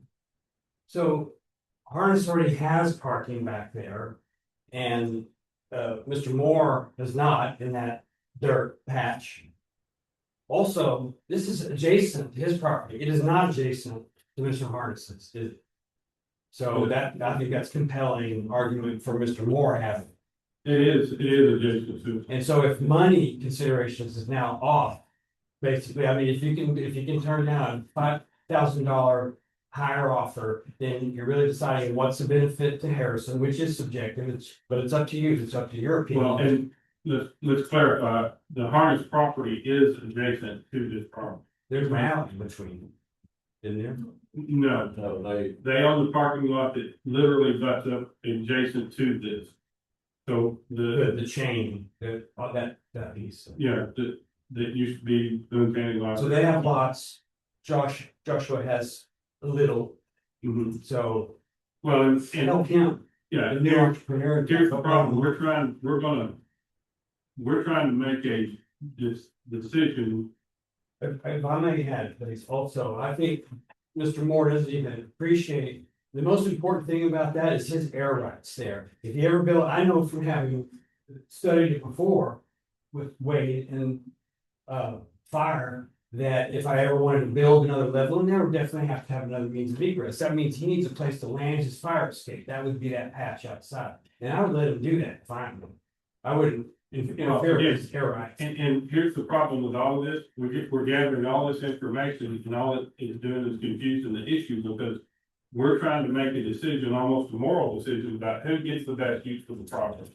Right, and I'm trying to add something to that, why it would be best for me to get it, because I'll protect his air rights and I'll let him land his fire escape on there when he needs it. You know, Understood, and the harnesses may do that very same thing, work with them. That's the problem, once you own the property, you're in control of it. They can put up a fence, you know, put a pocket garden in it, once you own it, you can do whatever. And one of my concerns here, it seems like the council's having a problem with this decision. And I don't want this to end up, for lack of a better word, we need a process to handle this so there's more information. And I don't want to get into the fact we might have a bidding war where they say, well, we're gonna have this or whatever. And then we have to make a justification. He was very uncomfortable the night we did the recovery center of the Ozark property because we get left money on the table. Fortunately, they did what they said they were gonna do with the property, but they weren't obligated to do that. But we chose the lesser amount because we had individuals here that said, the board from that organization said, we're gonna use this for this property and it'll help the community. But they're a nonprofit, I don't think it's a fair comparison. They're all. Councilman Magnus, Yes, on your issue with regard to a process, if I could provide council with a sheet of a process to consider for the disposition of surplus property, council would so entertain. yes, And also, that's something. yes. Way back, the city had said that I was told that the process that was lined out was to let the realtors compete for the listing, let the realtor one put it out for bid and get you the highest and best value. I believe I would give the floor. So give me a minute. That's what we're about to address. Yes, ma'am. I'm giving you just a simplified version, and this is only a consideration or a process to consider. This would involve whether the city has identified a piece of property as surplus and therefore listed it for sale, or whether an individual comes to us and says, hey, I think the city owns this property, I'm interested in buying it. Gives us a process by which it can either be listed with a broker if it's up above a certain threshold, or listed on the website as a surplus property with an invitation for bids to be received within, for instance, the next 30 days. And again, this is just an idea of a process that could be put in place. Council would need to consider, first of all, what that threshold would need to be. Also, how do we value a piece of property? If it's above the threshold, does it need to be appraised? If it's below the threshold, will a broker's value letter suffice? And it would give administration direction for how they can put out for sealed offers to be received by the city. Once they're received by the city and the deadline passes, the mayor's office and the clerk who receives the bids can open those, review those, and administration can decide which best meets the city's needs. City's needs may not always be the highest bidder. There are lots of reasons that the highest bidder may not be the best use for city purposes. For instance, I've said before, the city has a lot of tracts of land that are not necessarily well identified as city property. If we have a resident that identifies a parcel and says, I want to buy this, there would be a process in place by which that could be at least considered by the city and listed. Once sealed bids are received, reviewed, administration has a recommendation, then all of those offers are passed to council to see, as well as administration's recommendations for which to accept and specifics for why. And this is just an example of a type of process that can be used. There are many others, but we need to look at this from a backed up view. Instead of looking at this piece of property and how things have been handled with these parties, we need to consider, what are we going to do next month? And the month after that, and the month after that when this comes up. And this may be a good chance to develop a process by which that can happen. And then in the meantime, I remember again on this. If I recall, previous conversations, we, as a council, talked about this, and we had a process. It was a significant value of property, we wanted to go through a real estate. If it was not a significant amount of property, we would not allow to be fees involved and all of that with real estate served its purpose for these. So this is why I think we gave the mayor the ability to make that decision on where to go, his discretion. So And we didn't put a limit. no, we, at that time we did, it was just big and small. Okay, we weren't as clear as probably should have been in this, and looking at how you laid it out here, I can see that. But we still had that discussion between big and small. I consider this small. Compared to the big, we sold $100,000 or bigger with real estate agents, so we have a precedence that's been set there. Going through these, so I don't have an issue with it, how it's come about. Personally. Someone had an interest, it progressed. As that path led away. So then when Mr. Harness brought it about, then it brought it to the public's knowledge. At the previous meeting we had with Mr. Grisham, my issue with this offer of acceptance is it doesn't have a purpose stated within your offer. When you sat here in the audience 2 weeks ago, you made two comments. One was, I can buy it, turn around and sell it for more, so you wanted to sidestep. The other one was that I can buy it and just sit on it, which is not in the best value of our downtown. We are trying to, through our historical district, eliminate that thought process in our buildings who are just sitting there. We don't want something to just sit there and be vacant and not used. So I have a concern there, and your first initial response in being here wasn't related to having bees. That pollinator farm. So again, your purpose hasn't been stated in your offer. So there's nothing here to hold you to what you're telling us tonight. So I'm a little bit concerned about that pollinator garden coming to true fruition. For with the other two offers, I do feel like both purposes have been stated, and that's the route that those would go. So I have no more confidence in those offers for that reason. Yes, sir. So the other two offers stated purpose is to do nothing, basically, it stays parking lot. Right, that's a purpose. It's a purpose, but there's no change there, and so that would be really no different than buying hold or buying flip, would it? And I was just finding out about it last week. I came down here to talk about the blinking red lights, and I just stumbled into this issue. And so, I didn't know to sign in to speak on a resolution, so I was pretty ignorant walking in here 2 weeks ago. I think my eyes have been open quite a bit to this process, but I'm not sure I take your point. What I wanna do is make an improvement, what they wanna do actually is nothing, it's gonna look the same. It's gonna be a patch of dirt from now on. Purpose to serve for down. A pocket park is a purpose too. And I would say a higher purpose, but just like value, it's subjective. And when you say big, small, or when the mayor says this didn't have any value to anybody except the party that I'm giving it to, giving that leg up to, that's his opinion, as I stated, probably out of order opinion. What would determine the value is comparative market analysis by a broker. And Do you have that for us? no, I didn't have, and I wasn't told to put my purpose in my contract either. I wrote it out, I submitted it.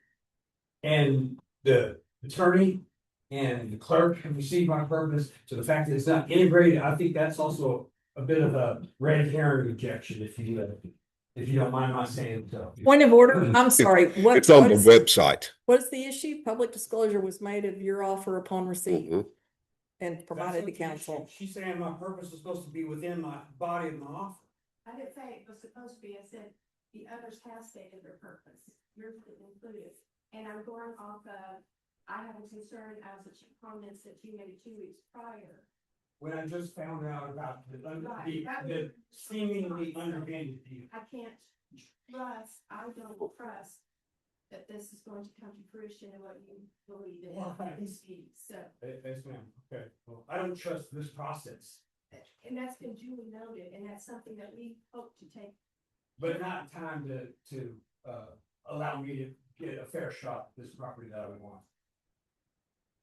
You've had the opportunity here tonight, And I've got the highest offer and the highest because we're suggestion. trying to assess what's best for our community. Well, I'm responding to your negative comments about my And I purpose. appreciate it, I appreciate you being here and being part of this process, I really do. Thank you. My pleasure. You make a decision on what we're going with. So I mean, I think that. I have a problem with how it was brought out, because we've been asking for a list of surplus properties. And it does make it look as if we're just picking and choosing who we're gonna sell to when we wanna sell it, because we don't have that list out in public. So, while if we've given the mayor the ability to do what he does, the list has still not been provided. So it does look shady, it does look like we just picked Mr. Harness to sell it to because he asked about it. Not all offers have this. The reason as to what they want to do probably on even. Yes. Just like to question quick, the resolution for 253 was in place to allow the mayor to make and accept offers. Mr. Harness made an offer that was immediately brought to city council. Correct, and that was read and discussed, it's been tabled twice. So the resolution and the purpose for selling other surplus properties, if you look on Act that is a city property. Right. It's not private information. Yeah, but I think the process. That is unclear for us is declaring it a surplus property and make it eligible to be sold. From the city. So we have property out there, but not everything is deemed surplus, correct? Did we not have a list of surplus property given to us about 3 months ago?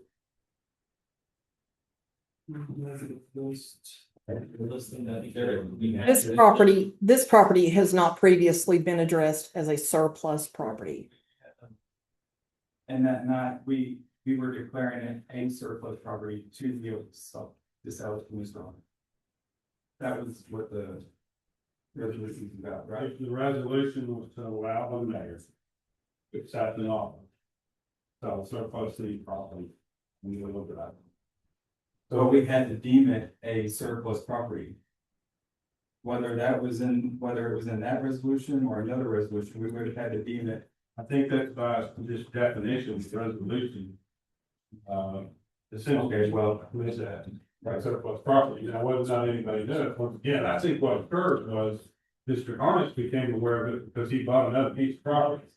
And if you're buying the line, you see the plat, and you say City of Harrison, if you're looking at it, hey, I think I'm gonna ask the city about this. And I think that's what occurred, but I wasn't in there, so I don't know. I don't know what the mayor and Mr. Harlan had a discussion about.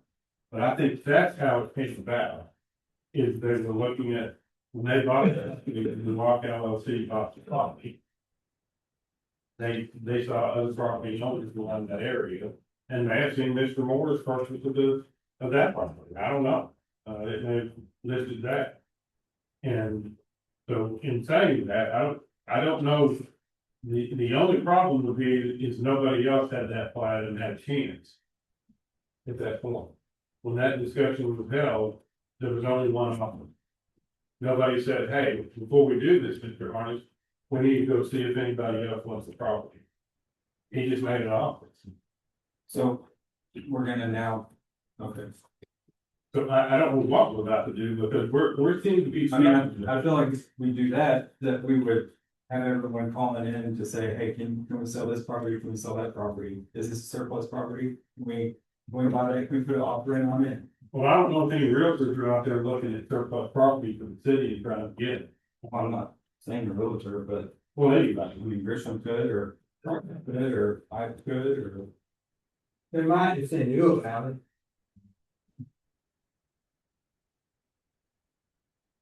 it.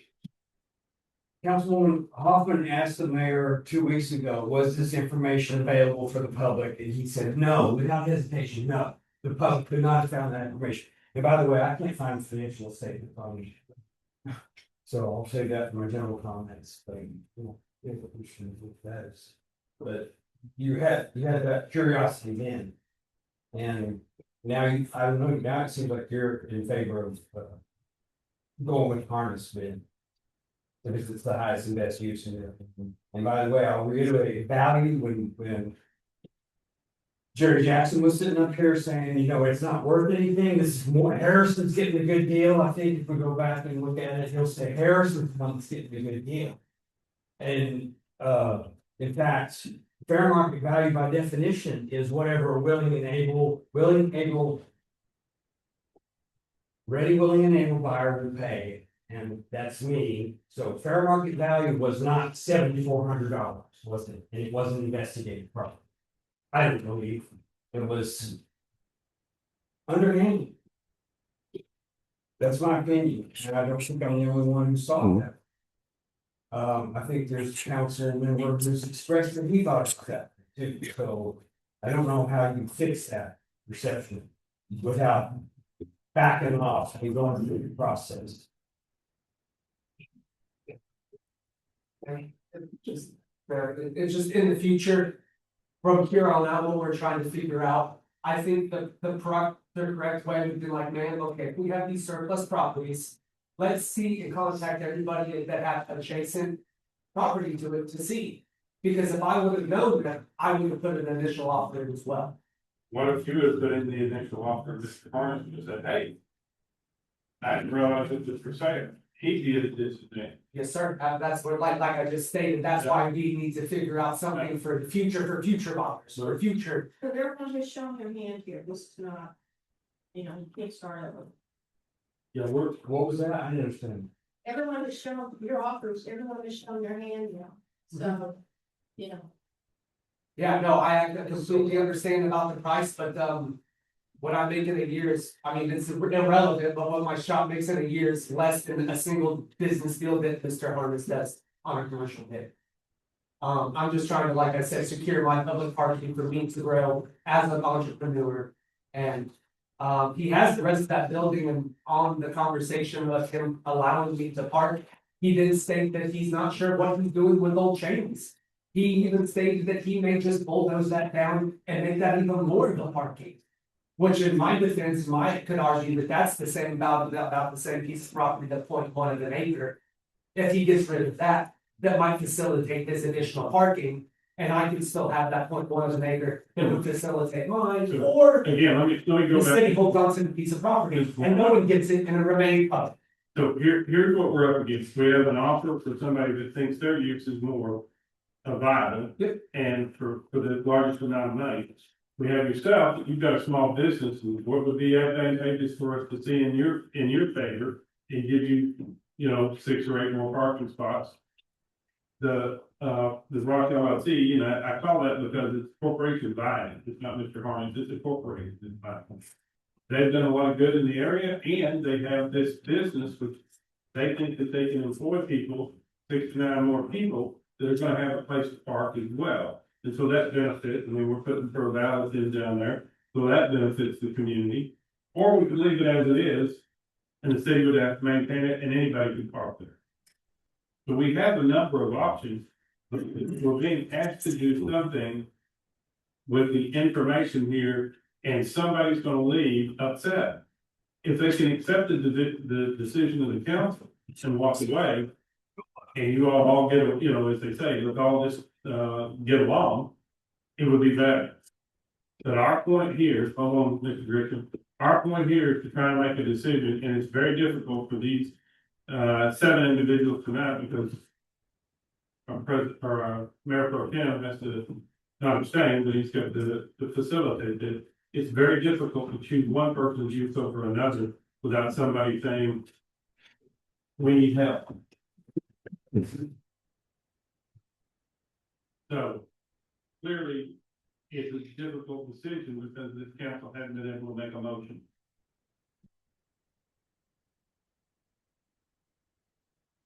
So, Mr. Mayor?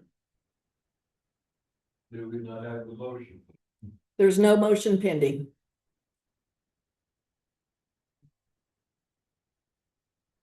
For the lack of a motion, we will have to pass this agenda items. That happens for the meeting. Discuss it for later. We got it organized. We make a motion and we're proceeding on. Yes. I make a motion that we accept the offer. Well, we gotta do the resolution. Okay, get the resolution then.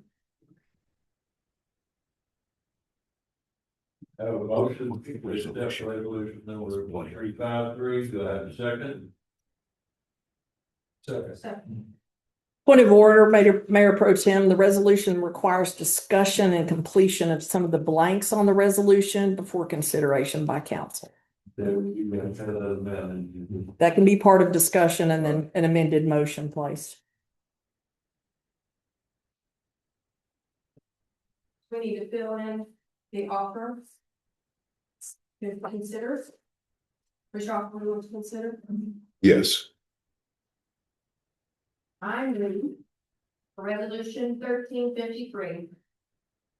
And the whereas of mayor has received an offer of $16,000. From the Rock LLC.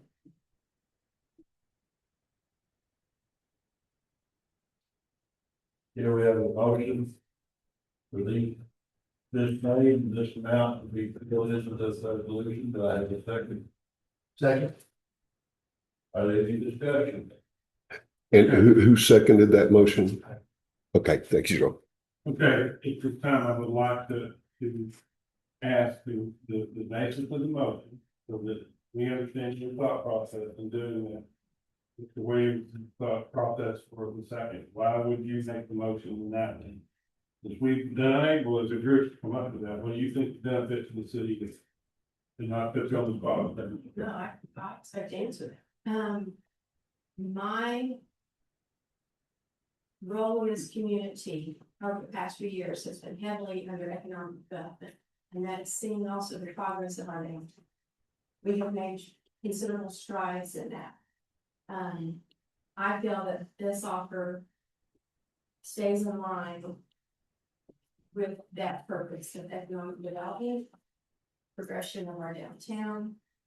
I feel like the others, I feel like it can benefit both parties who are adjacent to that. The other would be awesome if we didn't need that type of purpose in this land. I feel like the parking is the best purpose there. I hate to say no to a little pocket park because I love green space. I think that's an awesome idea. But I think for our downtown, for our merchants, this serves the best purpose. Growing up with family that have a store square here or in a mountain home, your customer parking was key and your employees parking back. You're not that saying, so that just goes along with how I functioned with small business in the past. My economic development purposes in being active in this community, that just falls in line with those.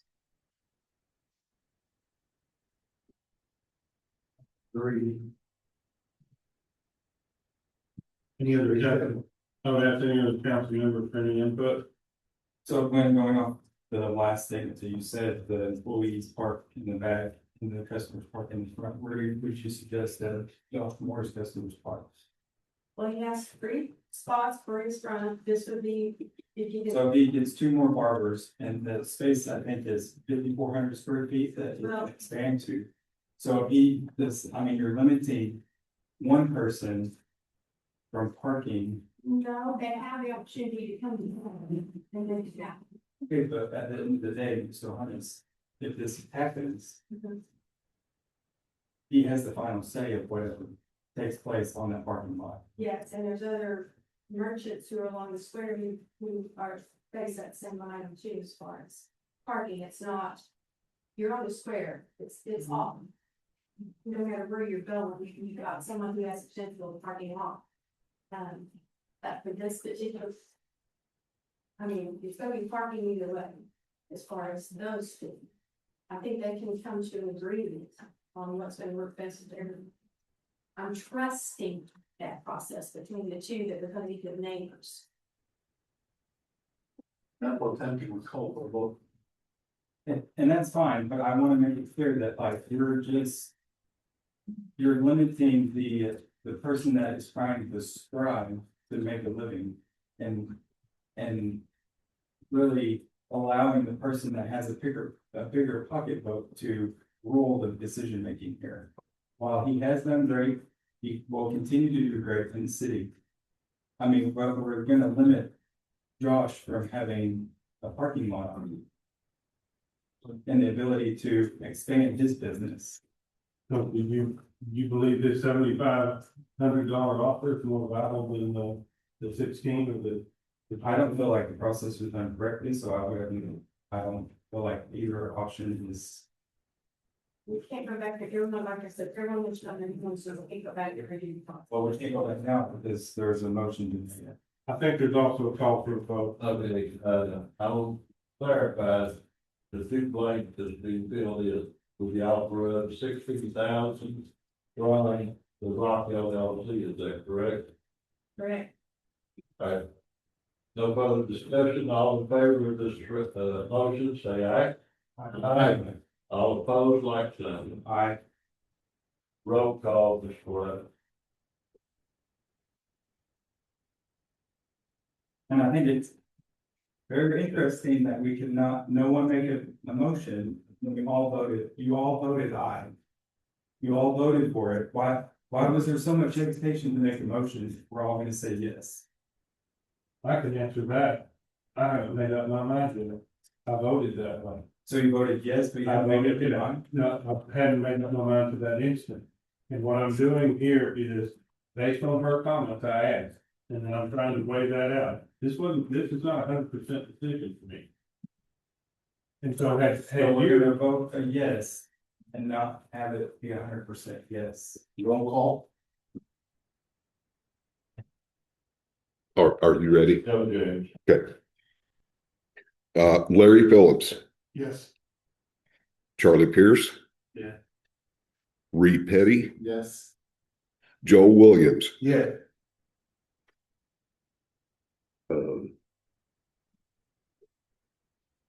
Okay. Josh Earl, No.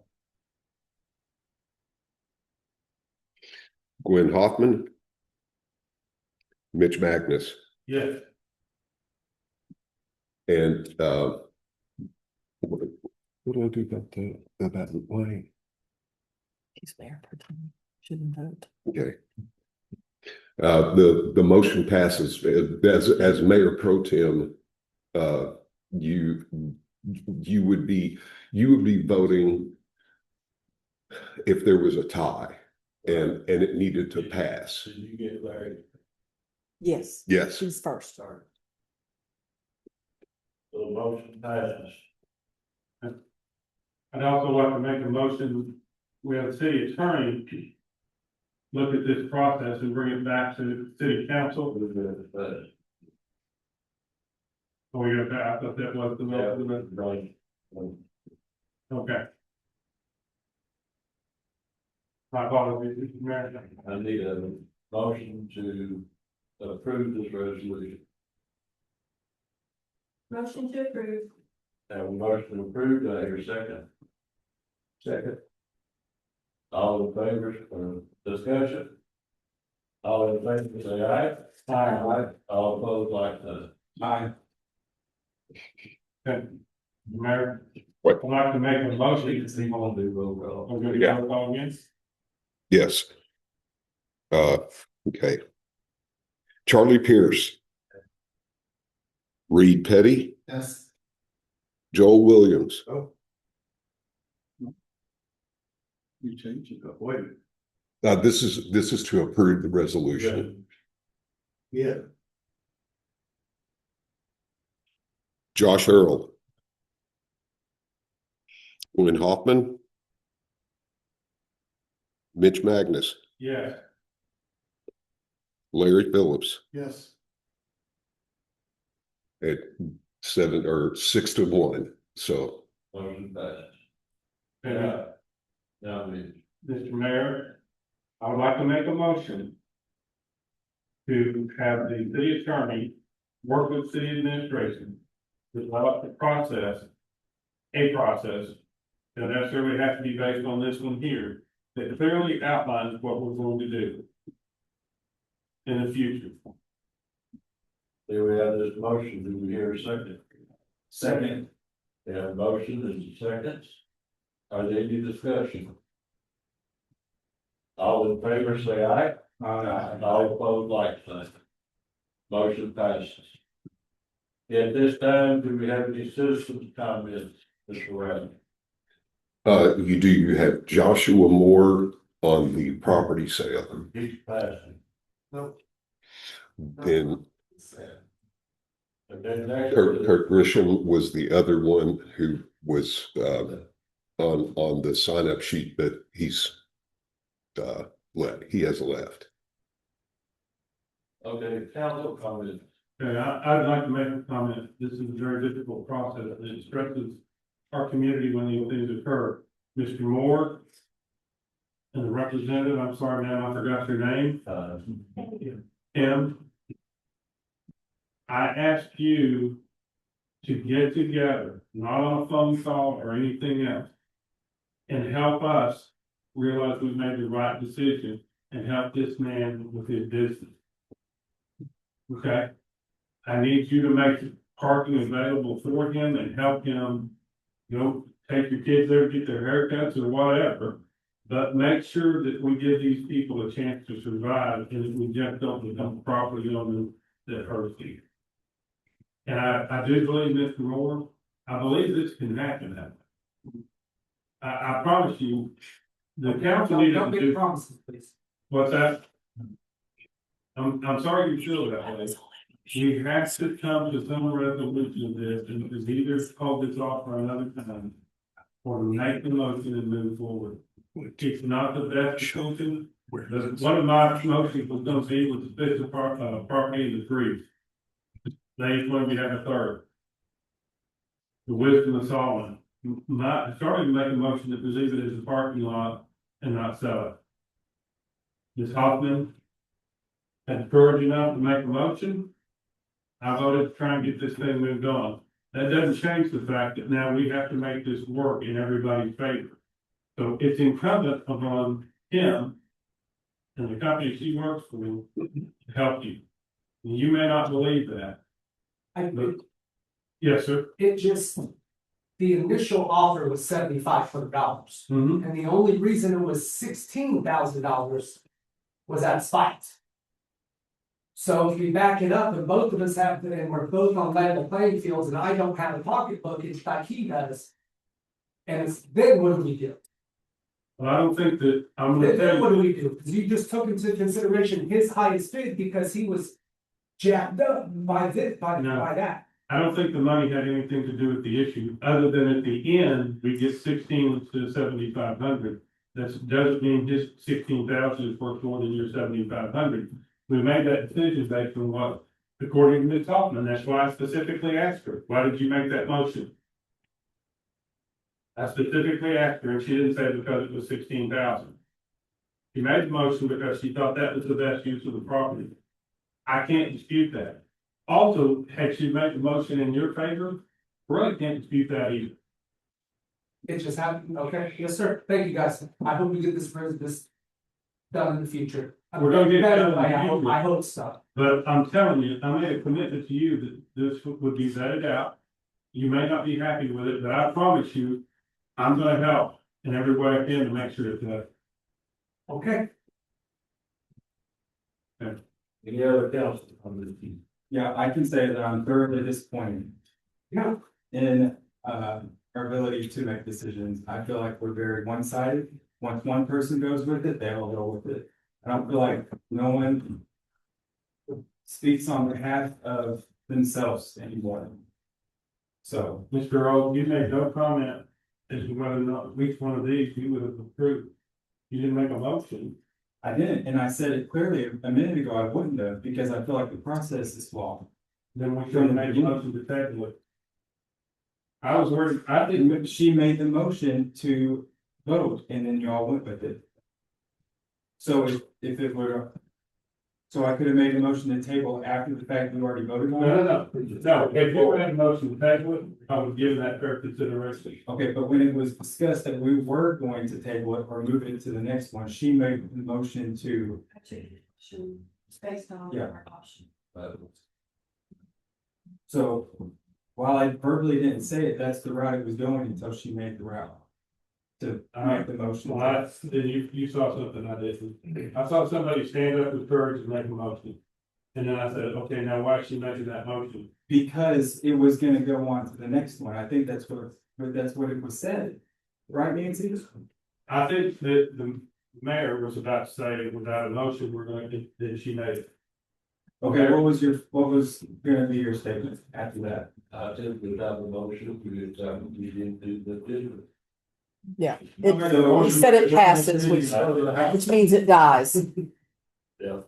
So it could not have been brought up again. Oh, it certainly can be added to an agenda by Right. administration, council, or a request to be added in the future. It could come back, it could have come back. And I'm not against Mr. Harness. I feel like I have to defend myself every time I speak up or say anything, and it's ridiculous. Because, I mean, it is, you're only seeing, I feel like, one part of the choosing to see one person's side. And when we make decisions. I see all three of the sides. But Moore and Harness were both gonna use it as a parking lot. Harness got it because of the economic development that Quinn laid out. But Moore had the same thing in mind. I mean, he's gonna provide jobs, he's gonna do other things, his building has, I mean, there's unknown possibilities that could have happened. So you know what goes through my mind, and I'm sorry for council and you take this offline, if you want to adjourn, we can have this discussion. No, we can't, we're not supposed to talk. No, you're correct there. So let me say this, I sat here and thought this, okay, if Mr. Harness gets it and he saves it, the parking lot would be better for Mr. Moore. Did you even think of that? Absolutely. Okay, and so now I said, who's more likely to be able to help the other one? Mr. Harness now has a little brother he needs to take care of. I understand Mr. Moore's distrust of the council. Absolutely distrust. I understand it. He feels like he's been betrayed. I'm telling him he hasn't been. There has to be a decision made tonight. The only other decision would be to table it again, and then what do? We get in a big one. Should we, and if we go to this process, what essentially is gonna happen, we're gonna have the same decision here in a month and a half or 2 months. the very same decision. If we go with that process. If we go with this process, unless we say it's just highest bidder. If that's then you don't need us anymore to make a decision. The ordinance would be highest bidder gets it. Or we go to a. So I'm hoping that we resolve it to the satisfaction of every single person in here, including this. 2 hours, 15 minutes, people are. How can we help? Maybe Justin Harnett says, I'm interested in your vehicle. Let's put it in here. I don't know what's gonna happen. Now I have to give hope that Mr. Harnett and Tim are good neighbors. And how about this? And that's what we can hope for. And yes, it crossed my mind that I'm sure that Harness is gonna be a great neighbor. I have no doubt about it. He's a good person, so I've heard. But that doesn't excuse the fact that what we making the decision based on, so. Understood. Moving on the mayor's comments, there is any tonight other than that he in Little Rock, working for the city of Harrison at the apartment at Eekdale. And at this time, I'll ask for a. One moment, please. We have a point of correction for council's information. Clerk is going to show council where you can find the documents that were referenced tonight that weren't available. It's a shame Mr. Grisham isn't here to see it, but This is harrisonar.gov. Go to Explore Documents. There's everything that there's, but the city council proceedings and archives. This is the archives, of course, are from up to 2026. Council proceedings for 2026, August 27. The financial statement that had been referenced, and Mr. Grisham said he could not find. it's loading because it's more than 40 pages just for reference. Yes, there is the cover sheet that you had, and then the rest of the budget. That's Then under council proceedings folder, not under the preview, and it's preloaded with all official documents, including department head reports. and then we have the Rock Holdings offer, Mr. Grisham's offer, and Mr. Moore's offer are all on the website for your perusal at your leisure. Is that it, James? That is all. Okay, Reed? Motion to adjourn. Let's go to the house. Everybody have a great evening.